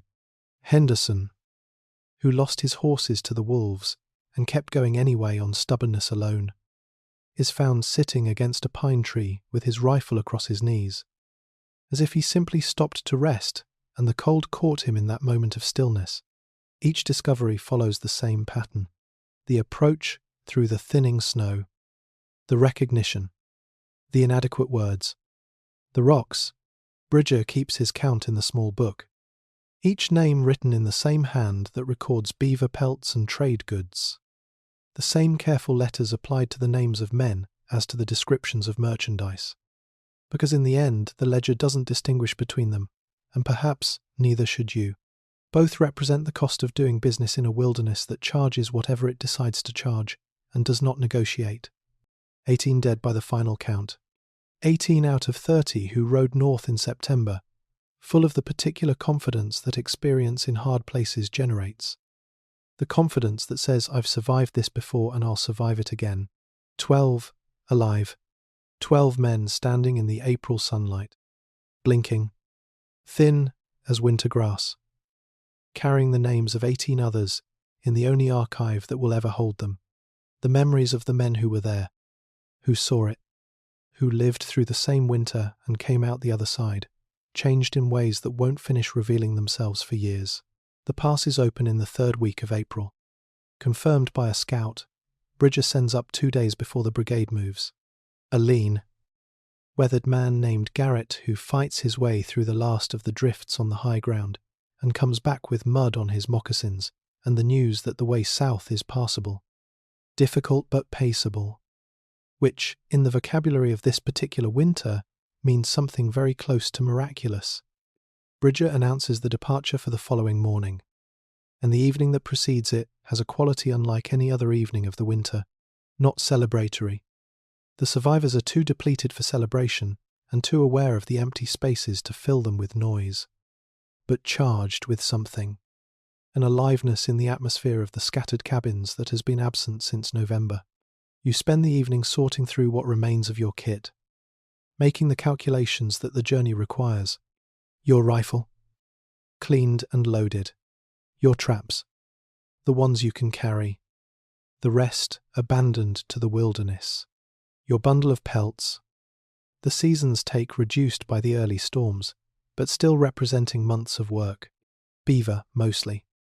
Their fur prime and thick. Worth something at rendezvous if the market hasn't fallen further than the rumours suggested. Your possible bag. Lighter now than it was in September. The spare bullets and the flint and steel, and the needle and thread, and your mother's Bible. Its pages, soft from handling, the clothes on your back. Patched so many times, the original material is more memory than substance. This is what 6 months in the Rocky Mountains has left you. These objects, and the knowledge sewn into your body by everything the winter demanded of it. Knowledge that has no equivalent in any book and no market value at any rendezvous. But that will stay with you for the rest of your life, with the permanence of scar tissue. You pause at the cabin door on the morning of departure and look back at the interior one final time, trying to fix it in memory with the accuracy it deserves, rather than the softening that distance will eventually apply. The log walls streaked with soot from months of fat lamp smoke. The pine bough bed where you lay awake counting heartbeats through the worst nights. The buffalo robe compressed and flattened by months of use. The fire pit in the centre, cold now for the first time since November. The stones around it blackened. The ash inside it, a record of every fire that kept 3 men alive through a winter that killed 18 others. The corner where Hope stood, the dirt floor still marked by her hooves, still faintly carrying the smell of horse that layered itself over the smoke and grease and human presence into the particular atmosphere of this place. An atmosphere you will be able to reconstruct perfectly from memory for the rest of your life with no effort at all. William's drawings cover the walls. His mother's house. Sarah's face. The running horse. The summer meadow that never existed anywhere near here, but that he needed to believe in badly enough to make it visible. You don't feel what you expected to feel. Standing here. No grand emotion. No epiphany. No crystalline moment of understanding that sums up what happened in this place over these months. Mostly, you feel tired and grateful and ready to leave. You close the door and turn toward the morning sun and start walking. Jacob falls into step beside you, his left hand wrapped in fresh bandages, 2 fingers shorter than it was in September. Wells performed the amputation 4 days ago with a knife and whiskey and the efficiency of a man working with what he has rather than what the situation deserves. Jacob took it with a nod and went back to work the following morning. Redistributing the tasks, his missing fingers can no longer perform among the remaining 8, with the methodical practicality that has defined him all winter. William walks with the group, but at its edge, escorted by 2 men assigned to see him back to civilization, his eyes moving in the middle distance between here and somewhere else entirely. You watch him sometimes and try to identify what's left of the young man who arrived in September, full of questions about which end of the trap goes in the water. And you can find pieces of him, the careful attention he gives to small things, the way he stops sometimes and just looks at the mountains with an expression you can't read. But something central is different, rearranged by the winter into a configuration that may never fully return to its original position. The journey south takes 3 weeks. The world comes back to life around you as you walk. Meadows greening in the lower elevations. Wildflowers pushing through the last patches of snow with the cheerful insistence of things that don't know they should have waited longer. Streams running clear and cold over stones that gleam in the spring sunlight. The colours. After 6 months of white and grey and the dim orange of the fat lamp, are almost painfully vivid. You stop sometimes and just look at a patch of green grass or a cluster of yellow flowers with the focused attention of a man who has learned not to take ordinary beauty for granted, who has had ordinary beauty removed from his life long enough to understand precisely what it's worth. Your body rebuilds itself slowly on fresh elk meat and clean air, and the simple medicine of forward motion. By the time the Green River Valley appears on the southern horizon, you are something close to a person again. Not the person who rode north in September. That person is gone as surely as the 18 who didn't walk out. Changed beyond recovery by everything that happened in the valley. But a person. Alive. Walking toward whatever comes next, with the particular confidence of someone who has looked at the worst available outcome and declined it. The smoke is the first thing you see, rising from dozens of campfires scattered across the Green River Valley floor. Thin columns ascending into the July sky. The collective exhalation of a gathering that has been happening in this valley every summer since 1825. And that looks, from a distance, like all the previous ones. From a distance, the closer you get, the more the differences assert themselves over the similarities. The way a face you knew well looks almost right after years of absence, until you're close enough to see what time has done to it. The valley holds fewer tents than last year, fewer horses picketed along the river, fewer fires. The sound of the rendezvous. That particular roar of hundreds of men talking and trading and arguing and celebrating simultaneously that you can usually hear a mile before you arrive, is muted this year, thinned out, as if someone has turned down the volume on the whole enterprise. You walk through the outer edges of the camp, looking for faces you know, and finding absence after absence. Thompson, who would arm wrestle any man in the mountains for a jug of whiskey. Gone. The French-Canadian brothers from the upper Missouri. Always laughing. Always singing something in a language you never bothered to learn because the music didn't require translation. Gone. Old Martinez, who claimed he could smell beaver from a mile away and was probably right, who had been coming to this valley since the very first rendezvous and seemed as permanent a feature of the landscape as the mountains themselves. Gone. Some of them died in the winter. Others simply didn't come back. Made the calculation somewhere between September and April that the mountains weren't worth it anymore and turned east toward whatever life existed on the other side of the frontier. The stories come out that night around the fires. Passed between survivors. The way useful information always moves in this country. Imperfectly. Incompletely. But eventually reaching everyone who needs it. You sit in a circle with men from brigades you've heard of but never worked with. And the stories that emerge from the collective experience of the winter of 1836. 37 have the quality of testimony rather than entertainment. The quality of people who witnessed something and need to say what they witnessed before it can begin to become the past. A party that wintered on the upper Yellowstone lost 9 men out of 12. A free trapper who spent the winter alone in a cave near the Wind River Range survived on marmots and the leather of his own boots for the final 6 weeks, showing his frostbitten feet to the assembled group, with a laugh that contains more information about what he went through than anything he says about it. A man from St. Louis who ate his dog. A hound 8 years old that had slept at his feet through 4 previous mountain winters. Describes the experience with a flatness that indicates he has already done most of his grieving for it and has arrived at a place of complicated peace with what hunger required him to do. The numbers accumulate across the brigades into a total that nobody states directly but that everyone present is assembling from the pieces. Perhaps 50 dead across all the outfits. Perhaps more. The full count impossible to establish with certainty because some parties are still making their way in and some parties will never make their way in at all. The worst winter in the living memory of men, whose living memories contain a substantial collection of bad winters. What emerges from the night's testimony? Sitting around fires that feel almost obscenely warm against the July air. is a picture of survival that looks nothing like the stories you grew up hearing about mountain men. Those stories featured heroism, cunning, the triumph of individual will against overwhelming natural opposition. They were stories about men who bent the wilderness to their purposes through superior skill and exceptional courage. What happened this winter was different in kind from those stories, not just in degree. The men who survived did not survive because they were stronger or more skilled or braver than the men who died. They survived because of chimney holes kept clear and doors cracked 1 inch, and the specific location of a frozen elk carcass encountered on a specific afternoon. They survived because the leather in their packs happened to last long enough, because the fire held on the night it could have gone out, because the wolf pack calculated the risk and decided against it on a particular evening when the calculation could have gone the other way. Survival in the winter of 1836 was not a test of character that the worthy passed and the unworthy failed. It was a negotiation with circumstance conducted under conditions that made the outcome largely unpredictable.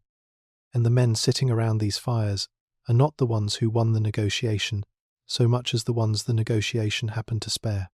Bridger says it plainly by the fire's edge, looking at the mountains in the evening light.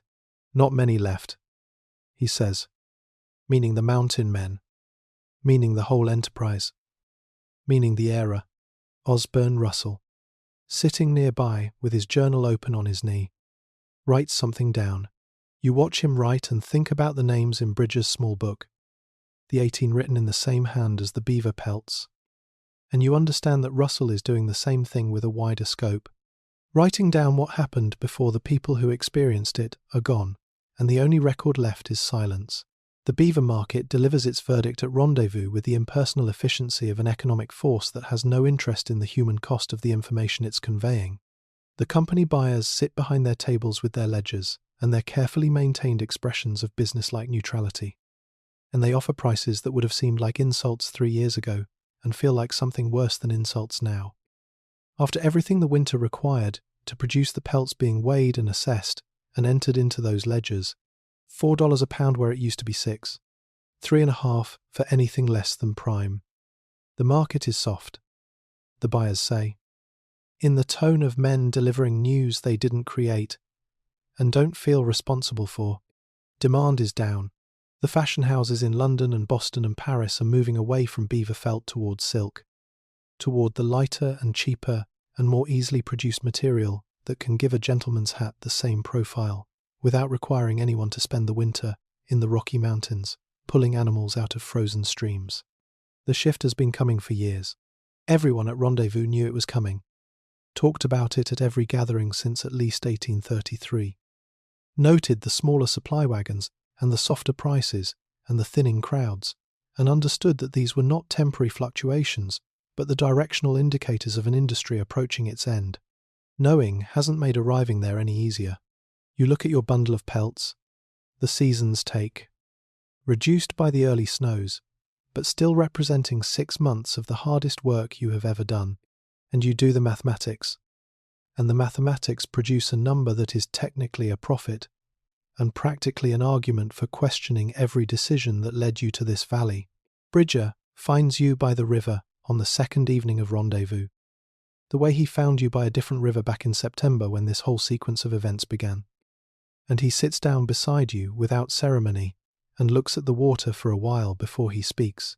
The evening light turns the river gold, the mountains purple behind it, the sky above them shifting through colours that a painter would be accused of exaggerating. It's beautiful in the way the mountains are always beautiful, completely, indifferently, with no regard for whether the people looking at them are in any condition to appreciate beauty.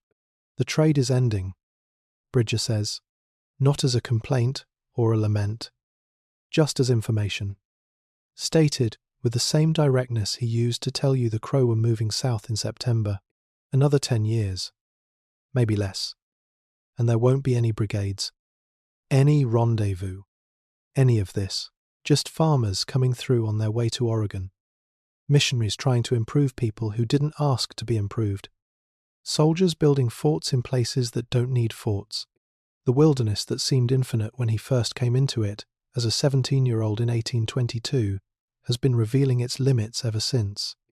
Stream by stream, valley by valley, the beaver trapped out and the game thinning, and the native peoples, whose knowledge made all of it possible, being pushed steadily and violently toward margins that keep shrinking. He's not angry about it. Or if he is, the anger has had 20 years to become something quieter and more considered. Does it bother you? You ask. He thinks about it honestly, the way he approaches most questions. Not reaching for the expected answer, but actually consulting his experience for the true one. Some, he says, but I've had my time. Seen things that no other white man has ever seen. Done things that won't be done again once this is over. Can't ask for more than that. The rendezvous of 1837 is the smallest in the gathering's 12-year history. And everyone present understands, without anyone formally announcing it, that the ones to follow will be smaller still. The era that began with Andrew Henry and William Ashley sending the first brigades into the mountains in the early 1820s, that created the peculiar and temporary civilization of the mountain man. His skills and his vocabulary and his hybrid culture, assembled from indigenous knowledge and European tools, and the specific demands of the fur trade, is entering its terminal phase.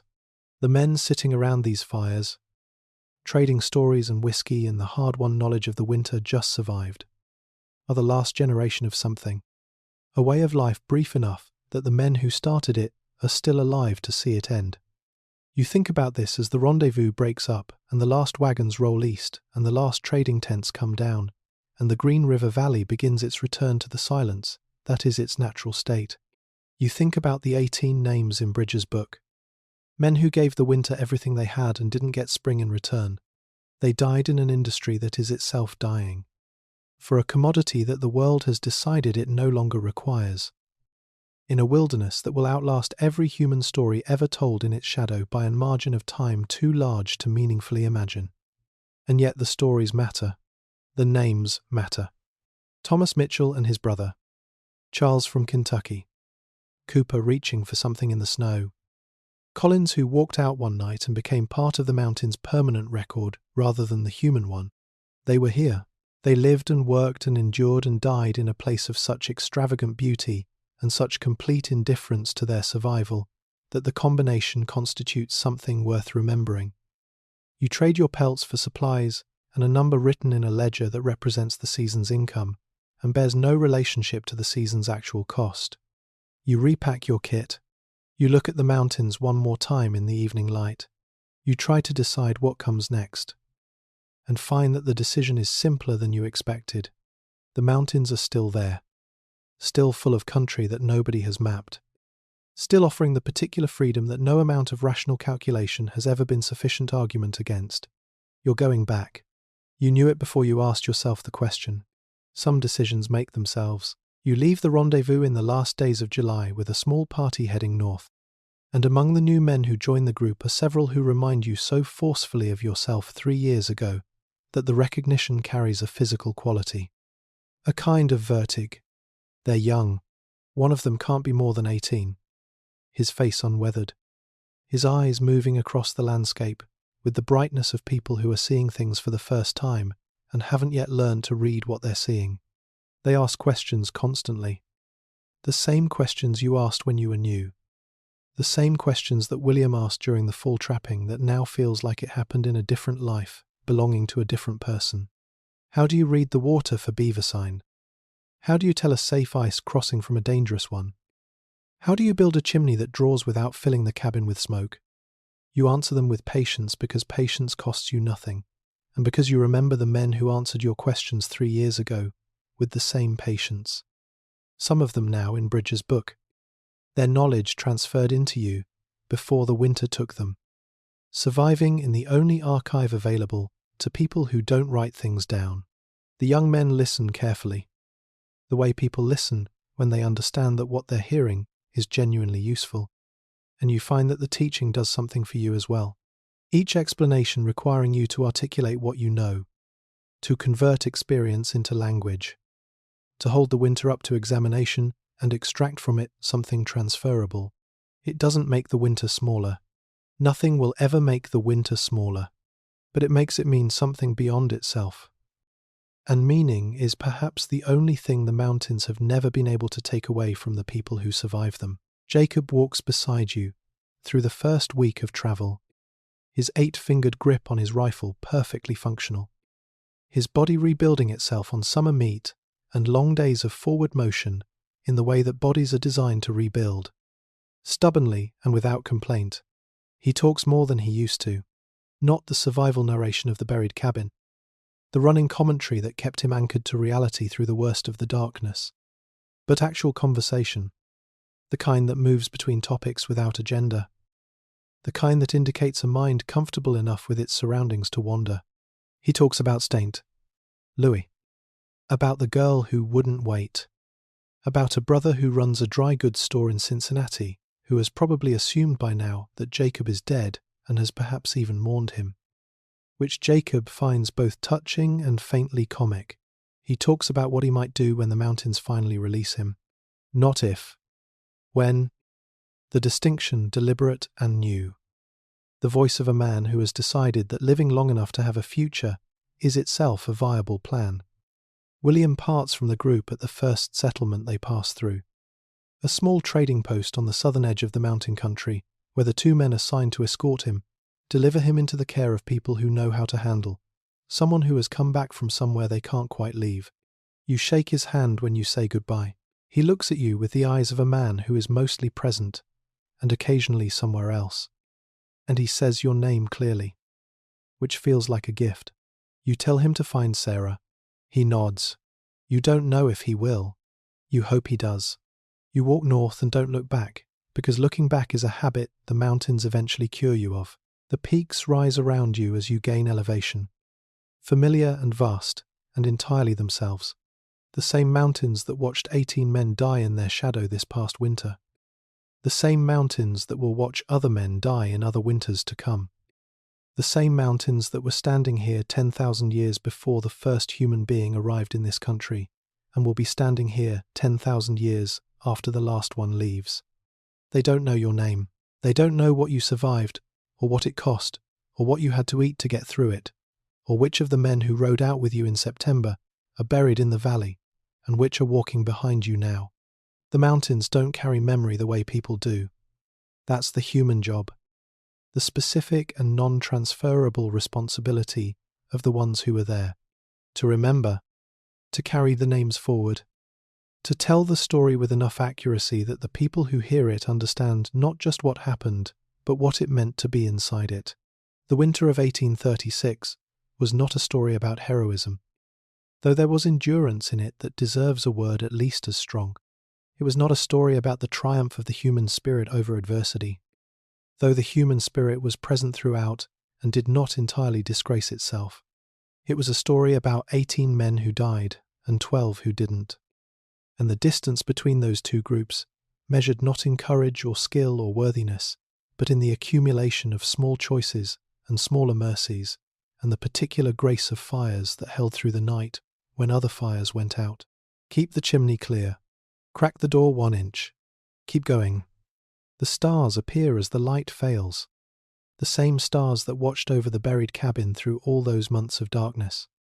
The same stars that don't care and never will. You look up at them and feel something that isn't quite peace and isn't quite grief, and is perhaps the specific emotional register that belongs to people who have looked at the worst available outcome and are still here to have feelings about it. Jacob falls into step beside you. The mountains rise ahead. The trail goes north. You keep walking,